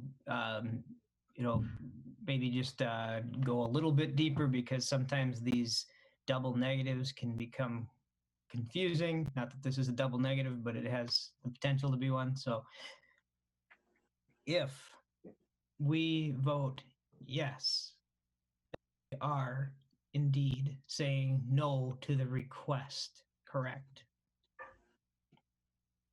Remember, that is correct, but I will also clarify the council has already denied the request. This is merely procedural to be able to provide written findings consistent with that decision that has already been made. But yes, your thinking is correct. Any other discussion, Councilmember Lightfoot? You're unmuted. Okay. I make a motion.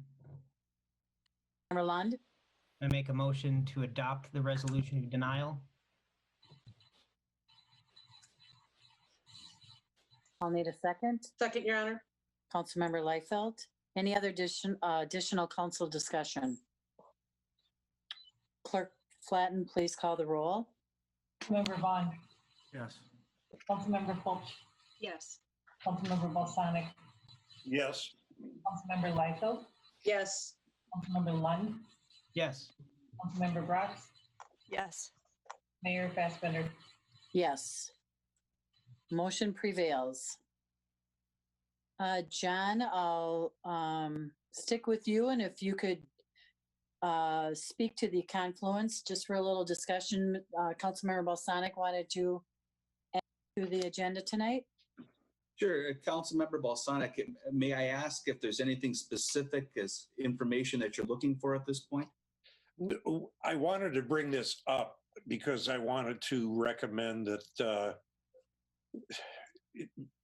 being that we have a December 31, 2020 deadline for occupancy, and considering the COVID-19 situation that we're in, I wanted the city staff to start a dialogue with Confluence to find out if they need a continuance on the deadline and what kinds of things they're going to be running up against. I had a phone call with Rob Bars, and he said they're running into all kinds of problems in terms of bank loans and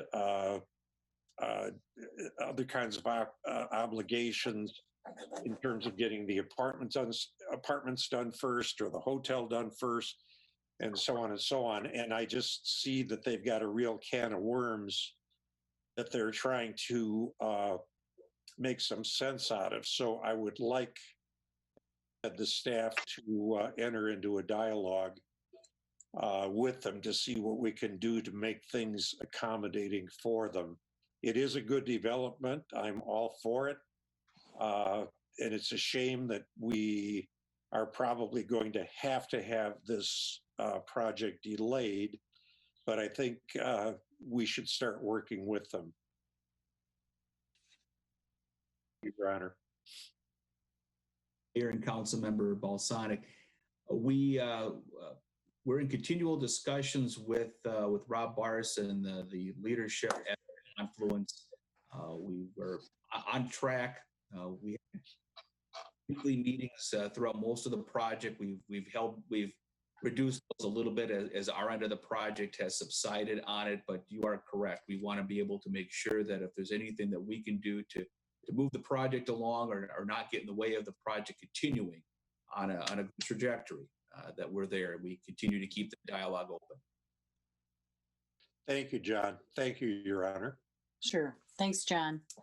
Sure. Anyone else have any discussion on Confluence for John? Okay, Parks, second reading, adopt ordinance, amend City Code 34. This was handled. Park and Rec's closure. Councilmember Fulch requested this item to be on the agenda. I'm sure it is a topic for all of us and all of our thoughts. Council discussion on this.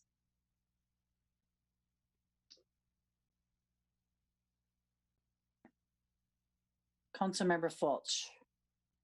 When I had requested that we add this particular item to the agenda, it was when staff had received from the governor's office clarification as to whether or not his executive order had mandated that the playground structures be closed, and staff did receive clarification on that matter. And what they were told is that it was a local decision-making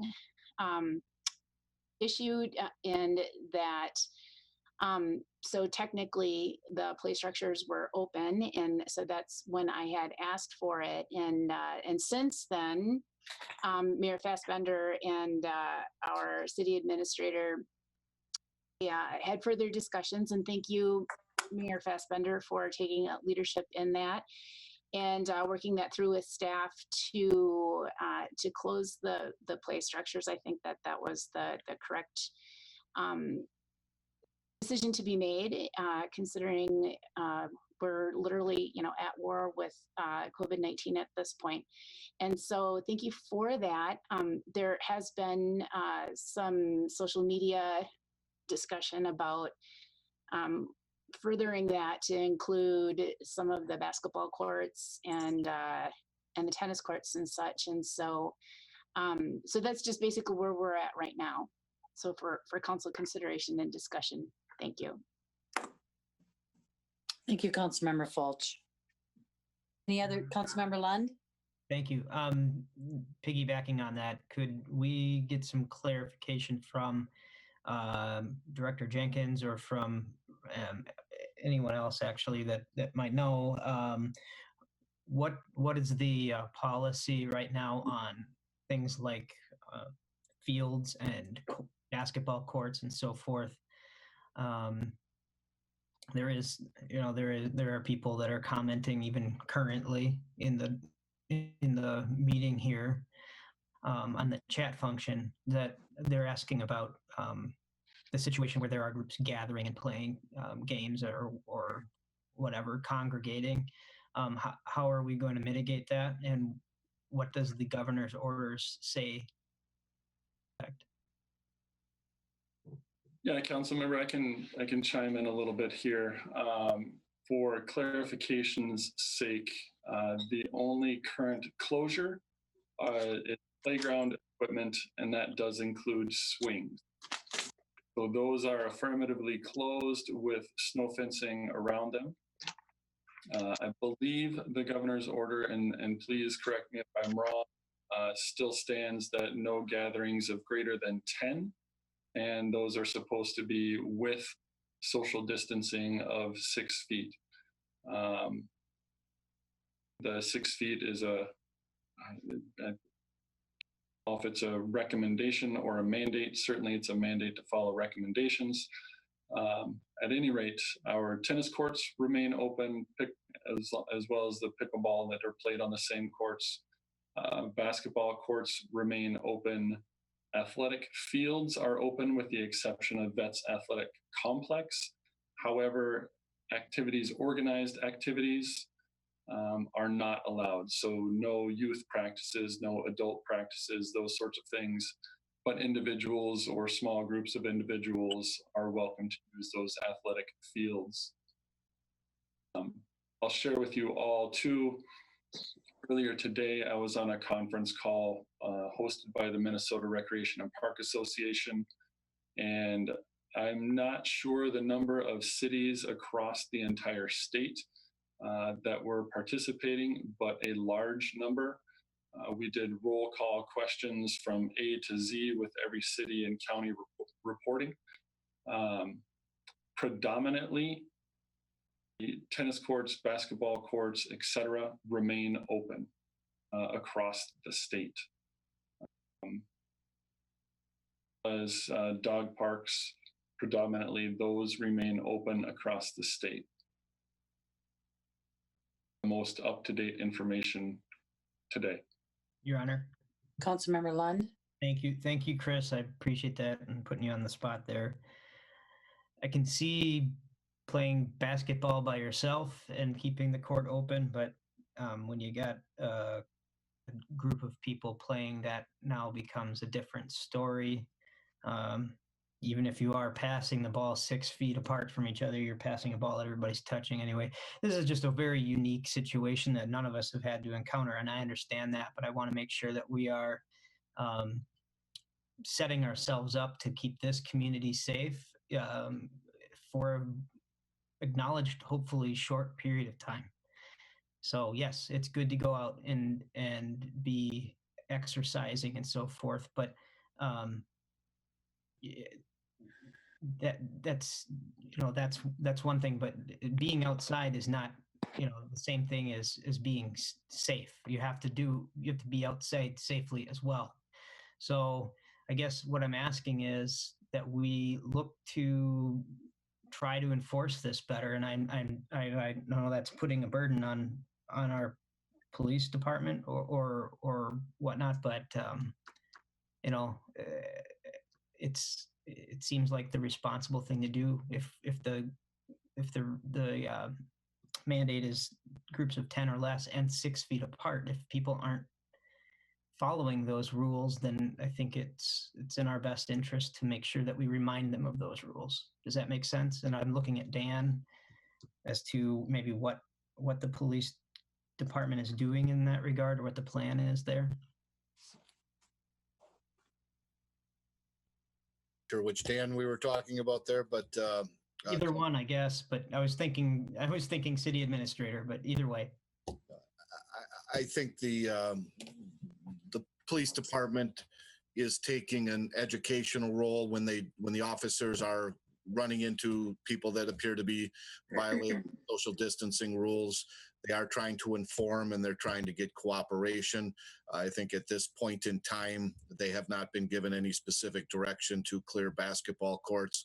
I will say that obviously, as Chris knows, this is an issue that's been discussed almost daily at the staff meetings, trying to develop a policy that ensures the safety of the city members, hoping that there will be obviously personal responsibility that will control here as well, and individuals will elect to keep people safe, keep distances themselves. But I'll let Dan chime in on what exact policy should be established or not. But it is like you started off with. It's a very unique situation.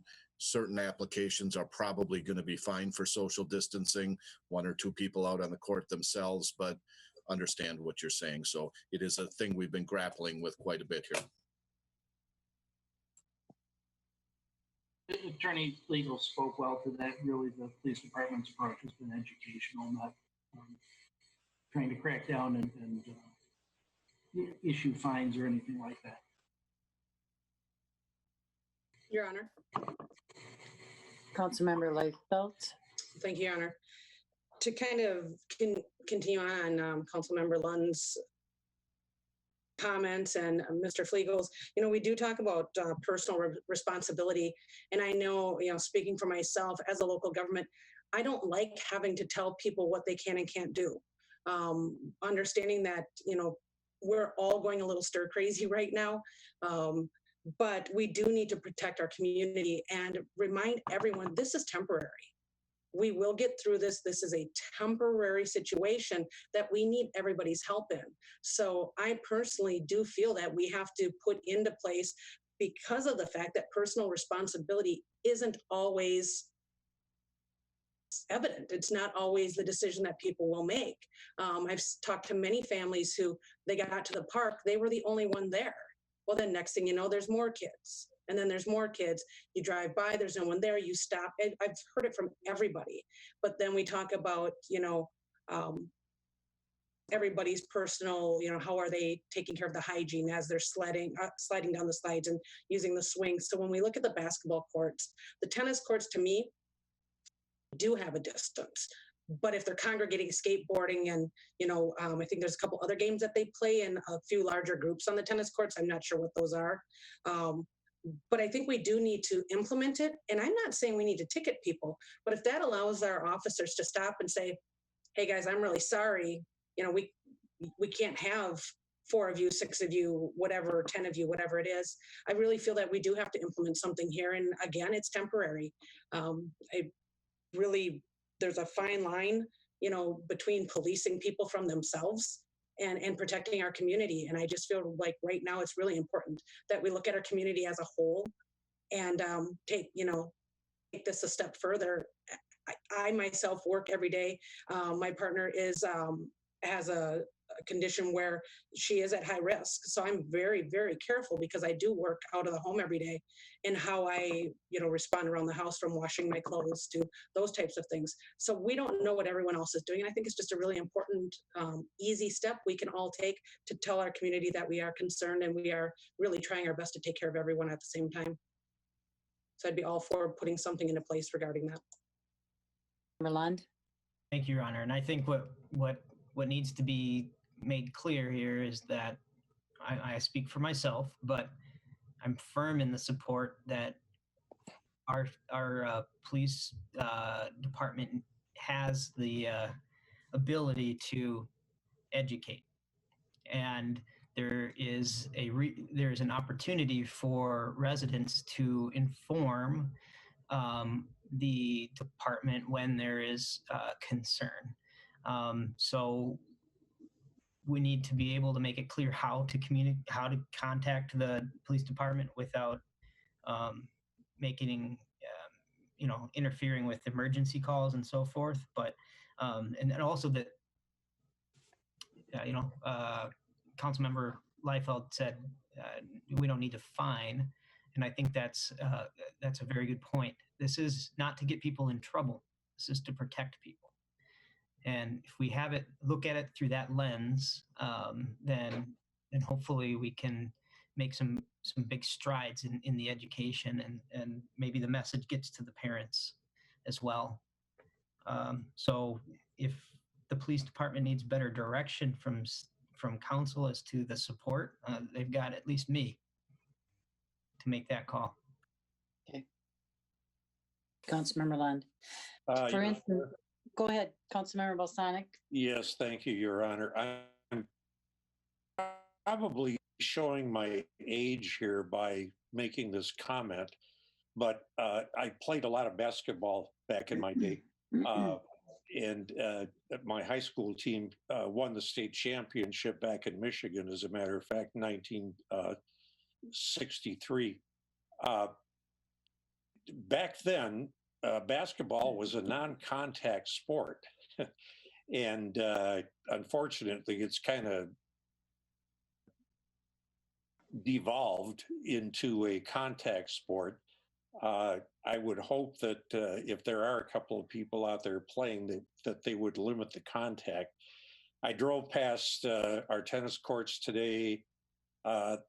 They're off of Ashland and 55. There were 4 adults out there that looked like seniors, seasoned citizens, who were playing some pickleball, keeping an appropriate distance.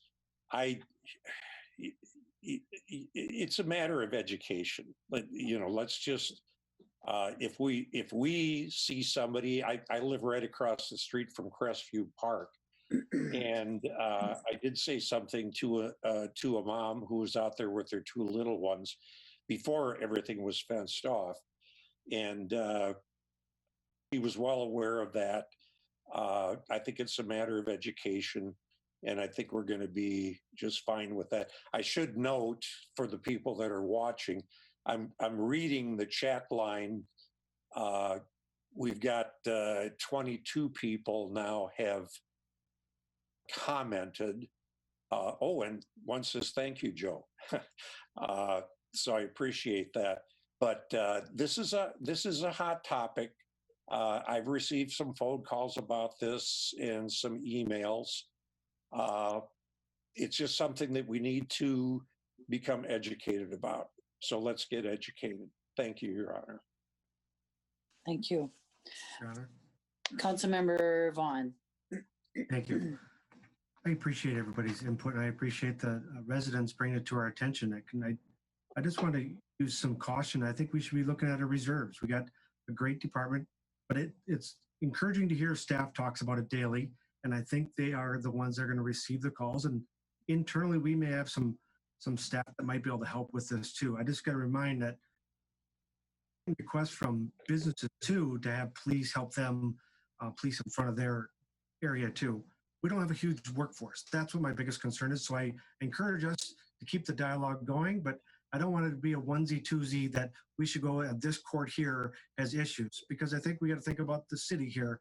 And I think that's why the reserves, we can work with the chief to see if we can get them on a rotation for a while. And I highly recommend that education. I think that's a great point.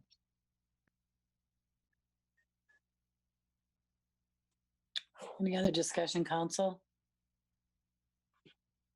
Your Honor. Councilmember Fulch. Thank you. Well, I'm not sure how we would go about making a motion to temporarily close the basketball courts. I'm not sure how you would actually close a basketball hoop. I mean, I would guess you'd have to tape up the hoop itself so a ball couldn't drop into it, or because I know that our police force is stretched as it is, and as the epidemic begins to, our police forces may be additionally strained, and they perhaps aren't going to want to have to be policing courts of youth. And so, Chris, I look to you. Do you have any thoughts on how it is that we could implement a policy to temporarily curtail use of the basketball courts? In my opinion, council member, the only affirmative way to do it is actually remove the rim. And if I could add, Your Honor, somebody just on the chat line suggested that. Why not remove the rims? I don't know how difficult that is, Chris, but it's something you could talk about in the staff daily meetings. I believe that all of our rims are bolt-on rims, so they can be removed. We could find some way to affirmatively close them, but ideally it would be removal of the rim. Alternate to that, we can certainly install some signage at each of the courts that reminds folks that they are they could be welcome to play there, provided that they abide by the governor's directives. That would also be an option for council to consider. Is that well, Your Honor, I would just say we could end the discussion and put our faith in the hands of our professionals. That would be our city staff. I think they will do what is prudent. Thank you, Joe. Councilmember Liefeld. Chris, clarification though, do you need direction from us on this? Is what appears we need to provide some direction if the Hastings Police Department is indicating their hands are tied, they can't really do anything unless it comes from the council. What are your thoughts? Where do we go from here?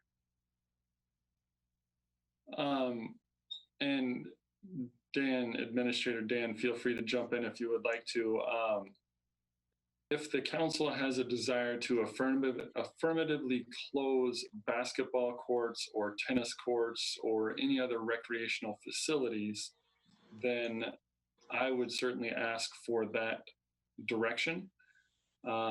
If the council wants staff to encourage and educate and install signage, that is certainly something we can do without removal of rims and such.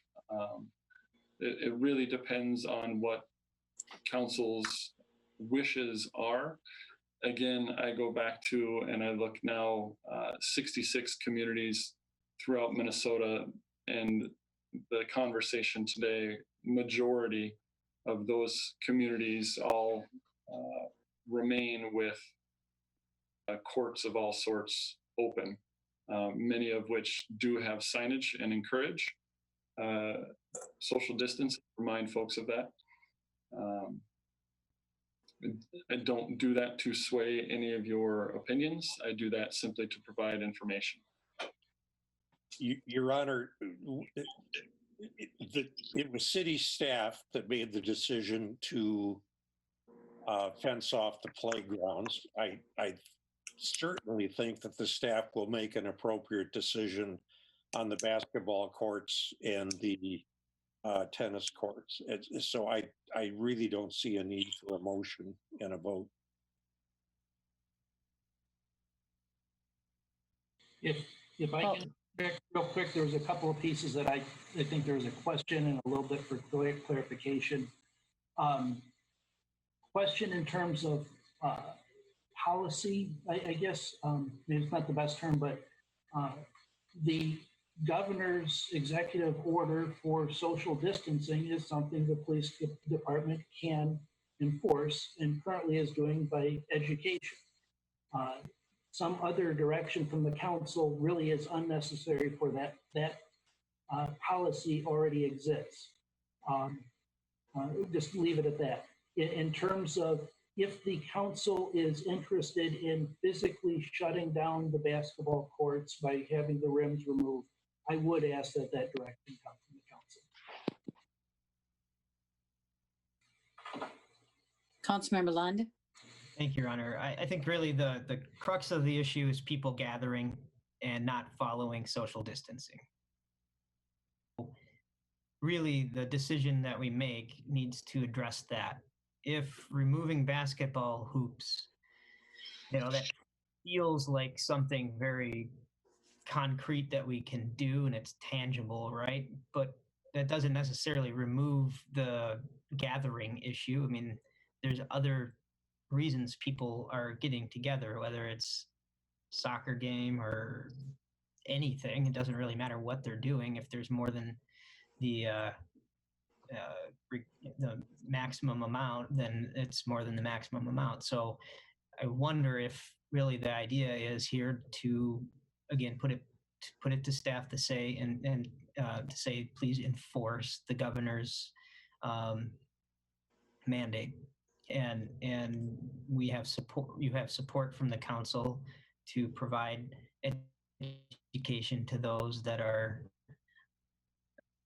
not abiding by that. But I don't know if we can, dust our hands off and say we did it if we just remove basketball hoops, because it's not going to alleviate the congregating all over the place, and we're still going to have that problem. So, if it's a good idea to pull in the reserves, I think Councilmember Vaughn brings a good point. That maybe is a good idea. Our police force right now may not be currently overburdened, where they could technically do that activity. We need to understand that there may be a time in the near future that they will have much more urgent things on their hands. So we need to acknowledge that. Anyway, my thought is that we make sure that we're enforcing the rules.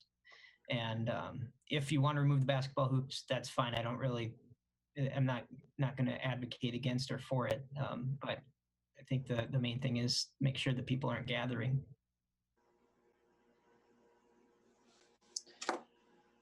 Madam Mayor. Okay, Councilmember Rocks, yes. So I have mixed feelings about this, and it's not necessarily because I don't want people to follow the social distancing guidelines, but the problem is, to me, there's too many scenarios that we're not even talking about right now that could be problematic in the future. What if we see too many people at a picnic table? What if we see too many people? There's just so many different scenarios.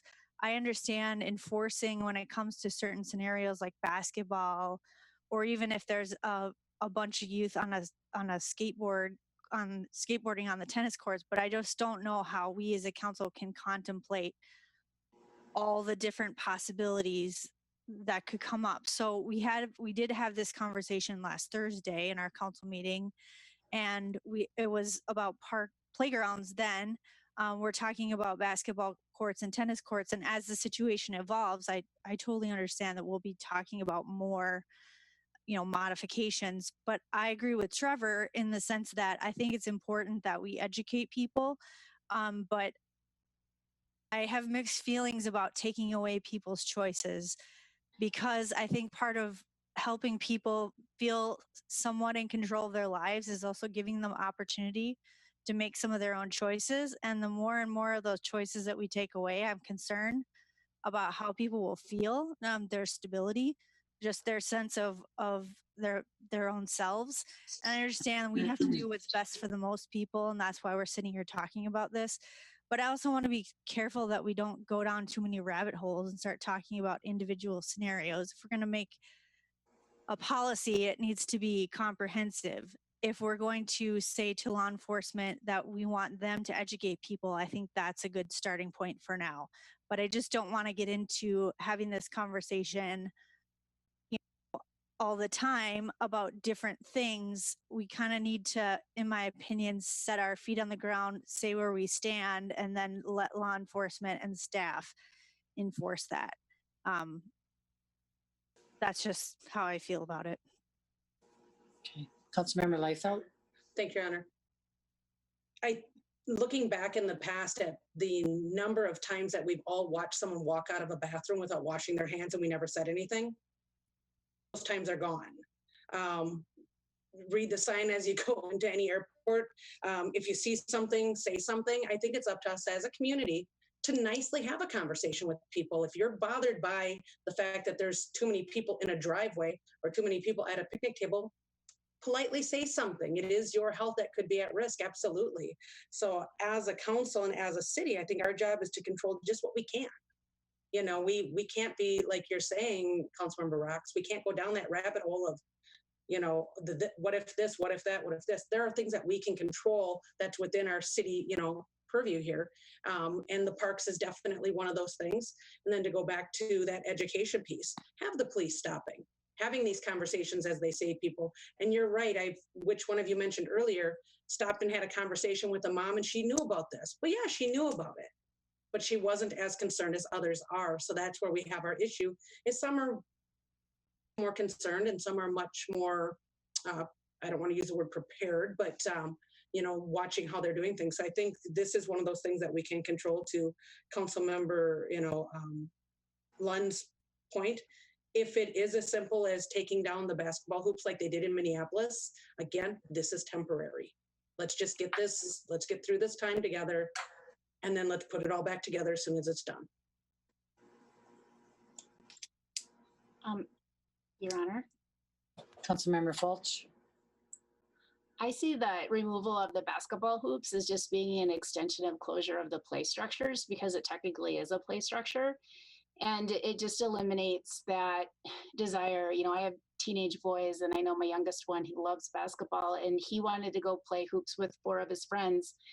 And I started talking it through with him. I'm like, okay, well, y'all gonna have separate basketballs, and you're gonna bring, like a pump, full of Purell, to be able to do your hands in case you're touching somebody else's ball. And he's like, no. And I'm like, well, how are you gonna stop yourself from having that contact? And he's like, well. And then I was really pleased that like an hour later, he informed me him and his friends decided not to go do it. I was like, yeah, good. He had thought it through, but I'm not sure if all parents are, have just, if they're at work, they're busy, have that opportunity to have that conversation with their youth.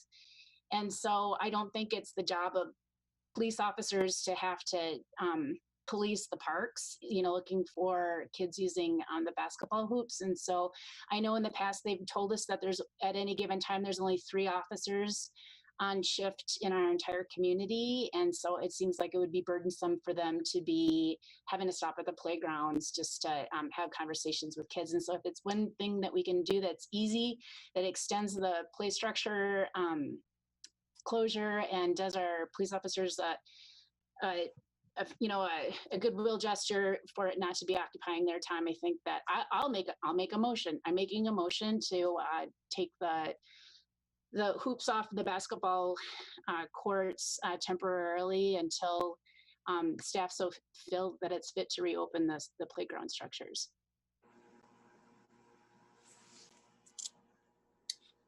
Okay. Discussion or a second to the motion?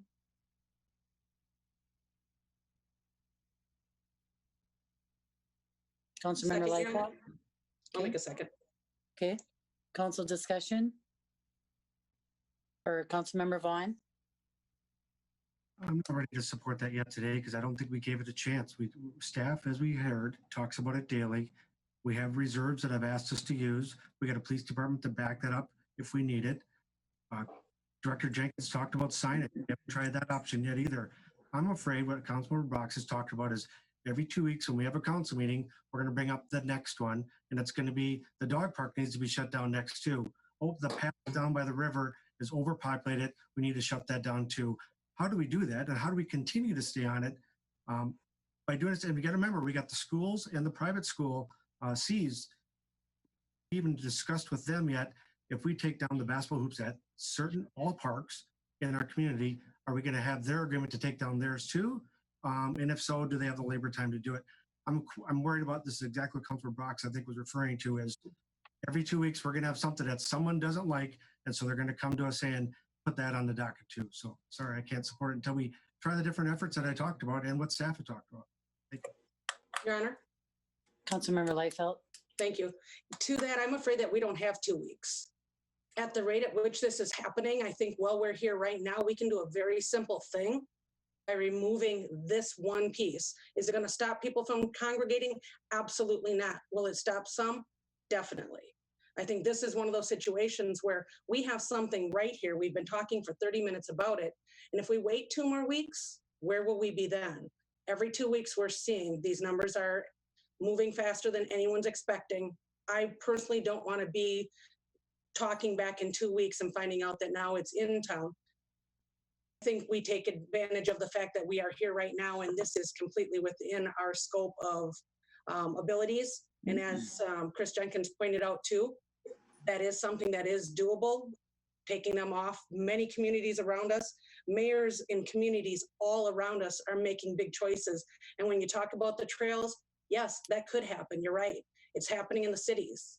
They're looking at these and saying, wait a minute, if people aren't going to listen to what social distancing really means, then yeah, as a city, they are stepping in and making those really hard choices. But again, reminding everyone, these are temporary choices. And the quicker we take these and do this, the quicker we can get control of this monster, and all of us can work together to get back to normal as a community. Councilmember Vaughn. I understand the point, Councilor Lightfeld, but I think what I brought up earlier is Director Jenkins talked about other communities. You mentioned other communities that are doing it around us. I don't have that data. And then I also want to know, is the town of Vermillion going to do this? I understand what we can do, but I think we've given the approval to say, staff, if you see an issue and the police can't correct it, and then take them down. I'm okay with that. I'm just trying to get the judgment into our staff's hands. They're experts. They will do what has to be done. That's why I think the is give us a chance to educate. It could be an education for 3 days, 4 days, but then it puts it back on staff. So Director Jenkins is in tune with it every day. I know that these directors, because I see the conversations, they are talking daily on what other communities are doing. So I trust staff to make the right decision. Thank you. I guess I have to agree with Councilmember Vaughn and Chris. Today, for instance, I drove by Pioneer. There's 4 courts there, and they're all on one court. I have just walked over there and said, hey, why don't you guys split up? It didn't feel right, but we have to educate these kids just as much as we have to educate the little kids that we took away their playground equipment. I know I'm giving a congruent message, but gave the opportunity for the parents to be parents with the equipment. They didn't, their children learn that they had to depart. That didn't work. So then we had to take the next step and shut them down. Same with this. We could do this. I just really have a feeling that if we just take down the nets, we're going to have we're going to have a situation on our hands. I don't want to be a part of it. Go with what Chris is advising. Talk every day about this. That's what staff's for. What to do, and if it gets worse, then they'll come back to us. But I think we need to educate the people in this community what is best for everyone, and everybody has to be responsible for it. I don't care if they're 16-year-old, 25-year-olds. Honor, may I just make a point that City Administrator Dan Wicheka, did I get it right, Dan? I'm sorry.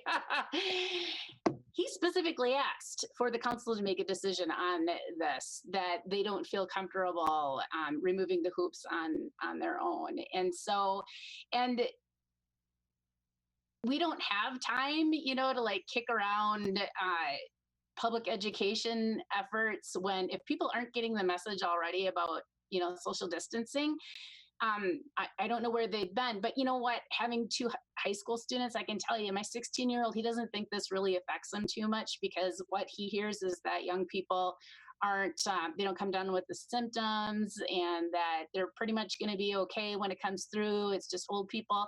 And, and it's like, again, like I had said before, you have to really sit with them and talk it through, and so that they realize the entire consequences. So I've had to have that conversation with my own kiddo, who's pretty darn smart, a few times.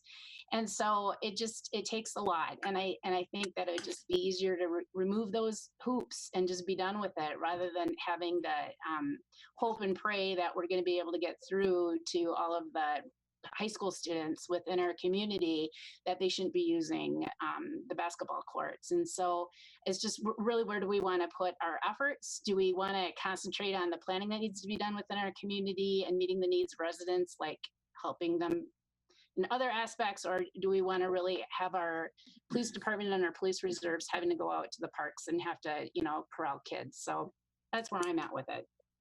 Okay, Councilmember Lund. Oh, sorry, Joe. Go ahead. That's right. Okay, thank you, Your Honor. Yeah, we all want to do the right thing. So everybody's going to have an opinion, and we're not always going to be aligned on it. We know that over the course of the past few years here. But what I do know is that the result is we want the city to feel safe. We want it to be safe.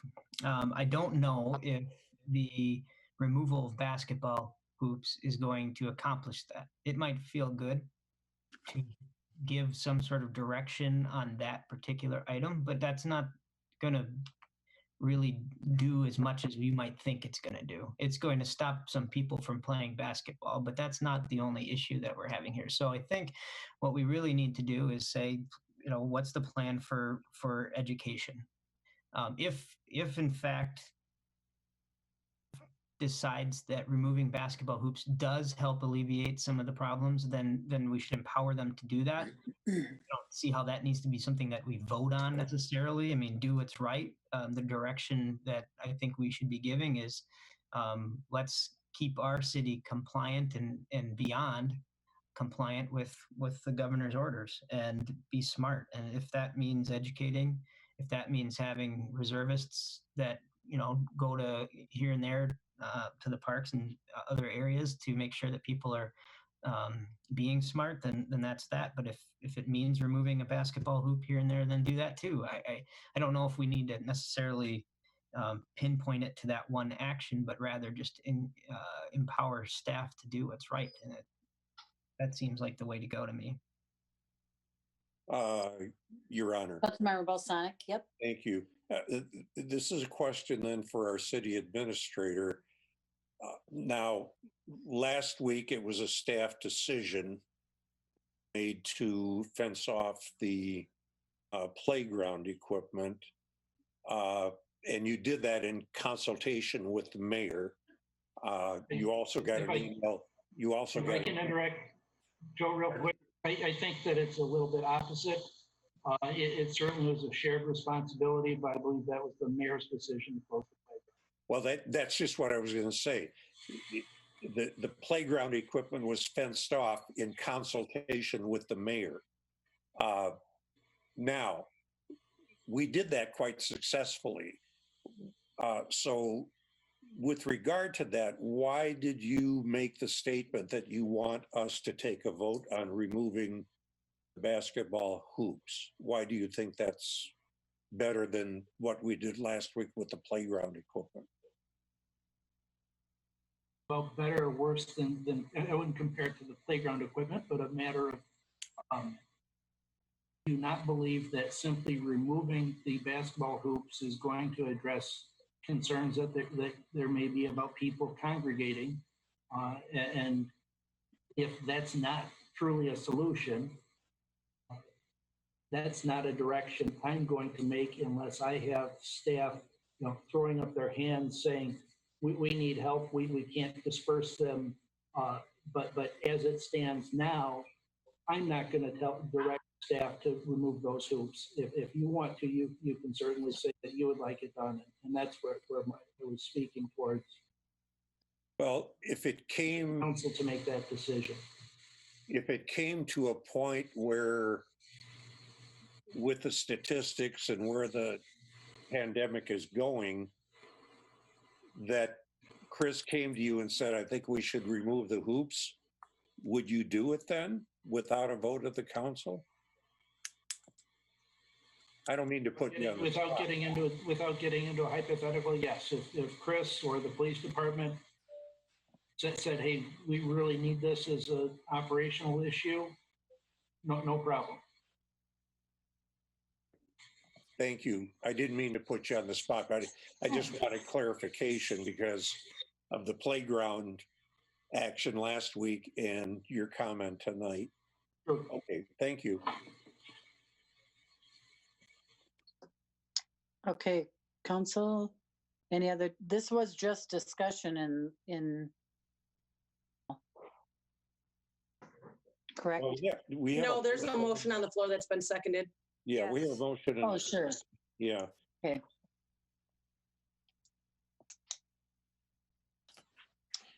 Okay, Julie, want to call the roll? Councilmember Vaughn. No. Councilmember Fulch. Yes. Councilmember Balsonic. No. Councilmember Lightfield. Yes. Councilmember Lund. No, but I encourage staff to do the right thing. Councilmember Brox. No. Mayor Fassbender. No.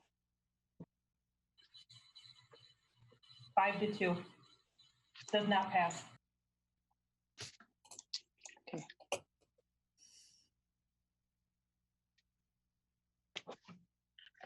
Thank you. You're okay with that? Do you have any other, do you have any questions? Thank you. Okay. COVID-19 policies under administration. For this, we will have an introduction by City Administrator Dan Waticha. Really, this is just one proposed policy, a COVID-19 leave benefit.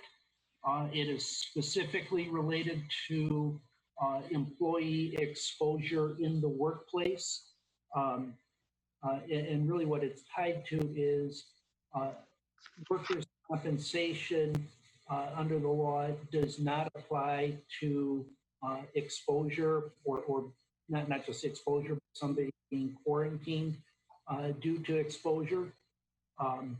If an employee later contracts COVID-19 or any illness, but COVID-19 due to exposure in the workplace, at that time we would file a claim with workers' comp. But it still only kick in for the treatment after they were found confirmed with the illness. It does not cover that exposure quarantine period. So that's what we're proposing here is if an employee is exposed at the workplace and due to that exposure is recommended by the physician to be quarantined or self-isolated, whatever you want to put to it, that we would provide an additional benefit employee basically owning the workplace. They're put on quarantine for a couple days up to a couple of weeks. We would make sure that their take wage is kept full. Propose that it be a total of 4 weeks of pay, presumably either a longer quarantine or some of our employees might be in harm's way several times. Temporary during the current pandemic, actually expiring the end of the year, no payout at separation. Essentially, that's what it's getting at, and I will stand for any questions. Okay. Council discussion?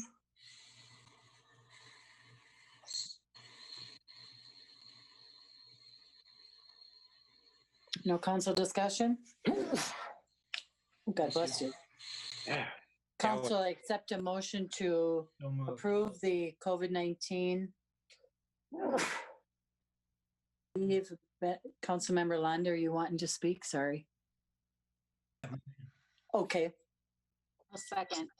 Okay. Councilmember Lund and Councilmember Fulch. Council discussion. Clerk Flatten, please call the roll. Councilmember Vaughn, Yes. Councilmember Fulch, Yes. Councilmember Balsanic, In between sneezes, yes. Councilmember Liefeld, Yes. Councilmember Lund, Yes. Councilmember Brock, Yes. Mayor Fassbender. Yes. Motion prevails. Second, under administration, we have the approved agreement with Dakota County for spring cleanup. And we'll introduce City Administrator Dan Waticha.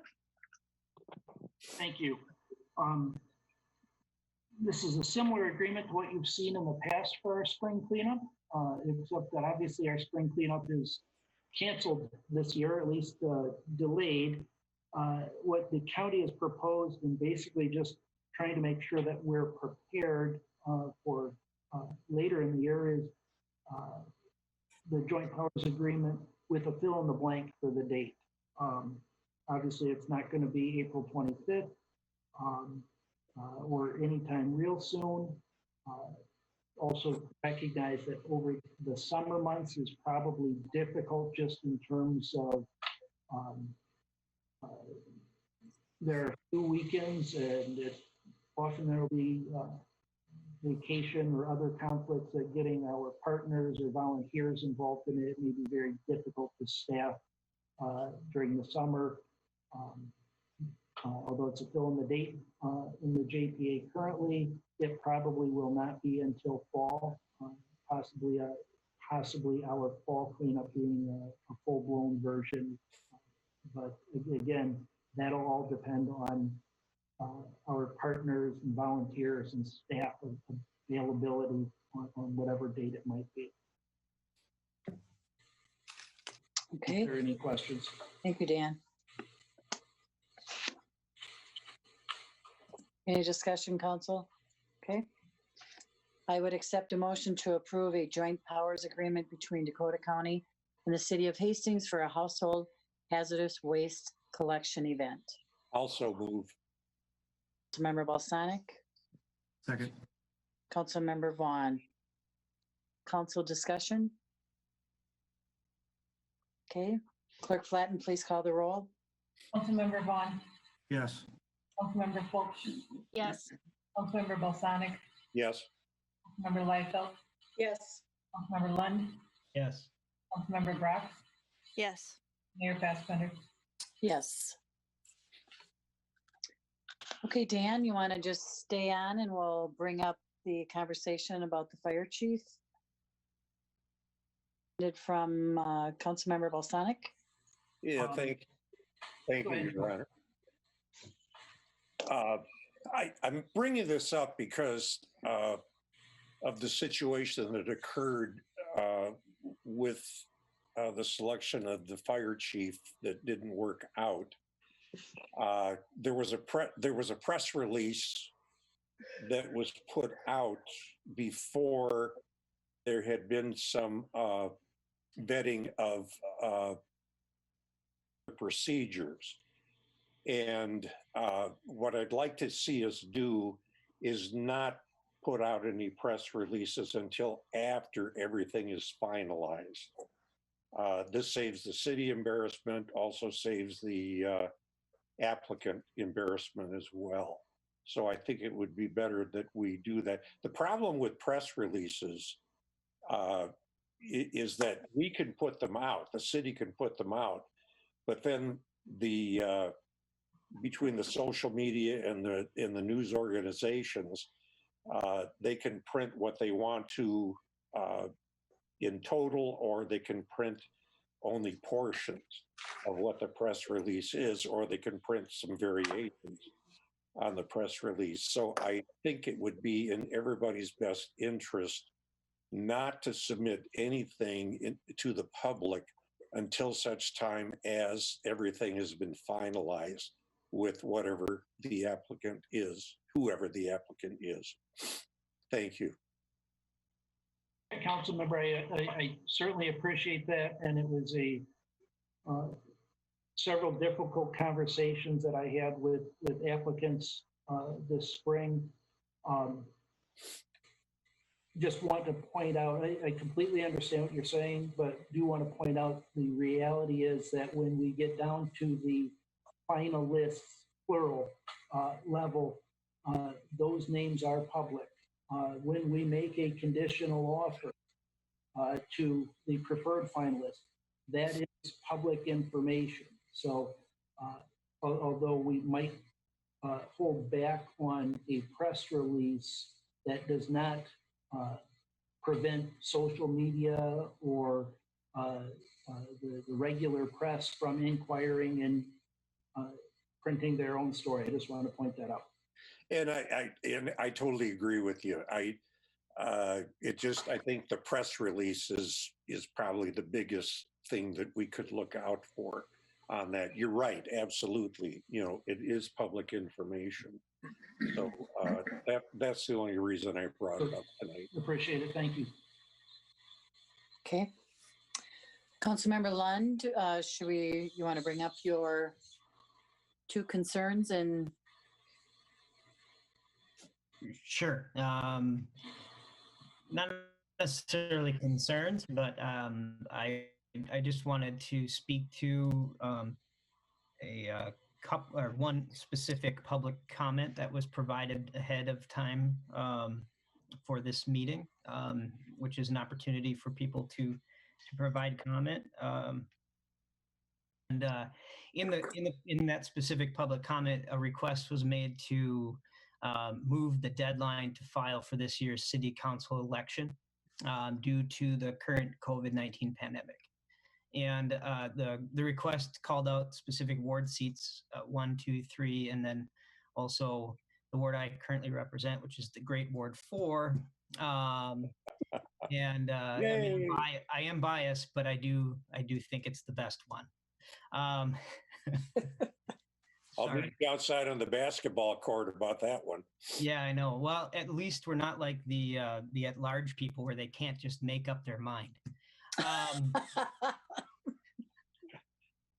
All right. I'm just multi-talented, Trevor. I Sorry. know. I know. Keep On it a up. I'm going to serious take note, down your hoop. On a serious note, though, so I actually do think it's reasonable to consider, considering the impact of COVID-19, to extend the deadline to file to be in line with the end of the governor's emergency executive order, whatever that date may end up being. I think that's a reasonable request.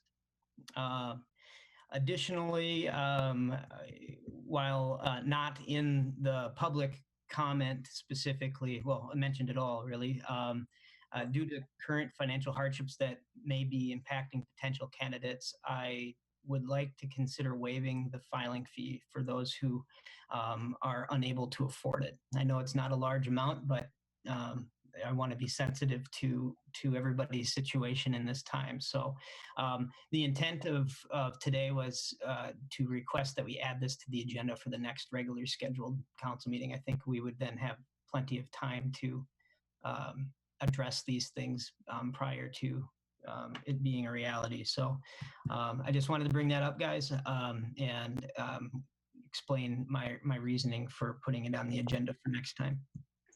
Okay. Thank you, Councilmember Lund. Thank you.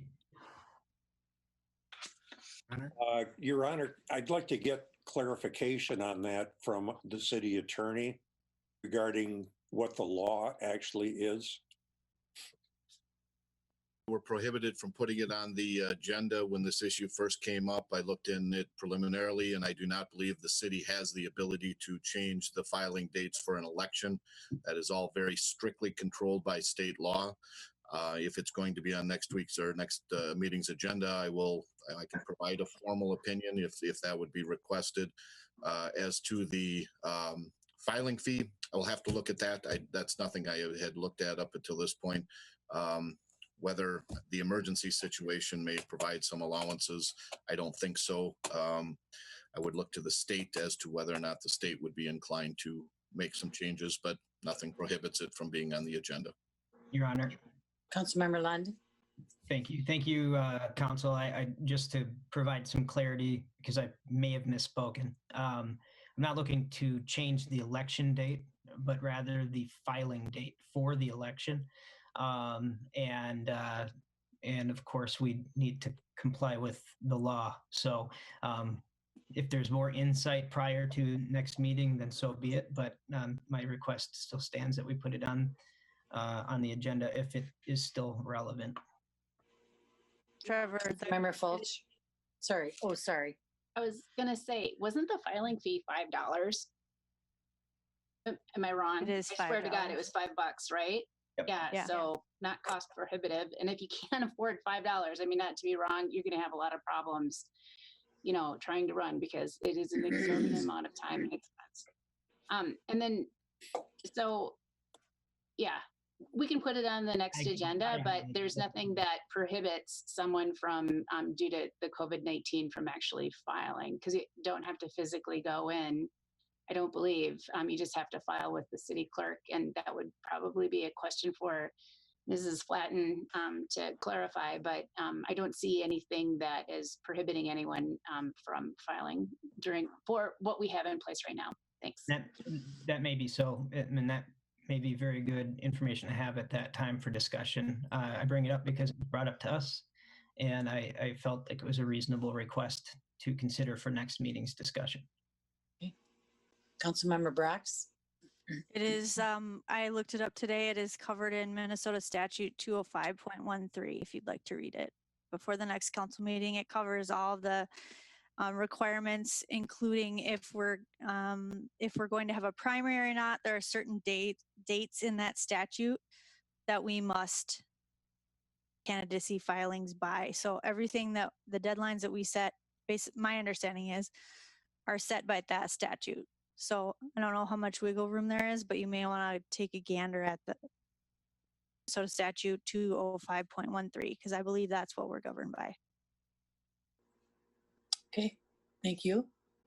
Councilmember Balsanic, you want to speak? You're unmuted. Oh, no. Okay. Yeah, I've said what I'm just going by Yep, my. that's fine. Thank you, Your Honor. Yep. Then, council, do you have any announcements? Your Honor, yes, I have one. Okay. Well, actually, a couple. I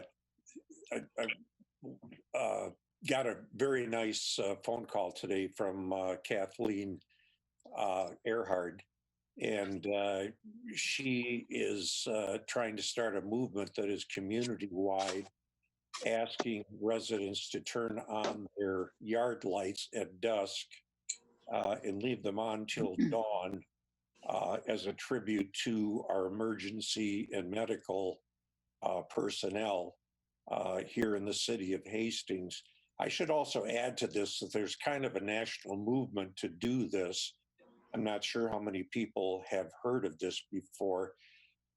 And then the other night on news broadcast in the sports section of the news, they said that some of the school districts are turning on their stadium lights for an hour every night at 9 o'clock as a thank you to emergency responders and medical personnel. So I just want to announce, I think Kathleen had a very good idea.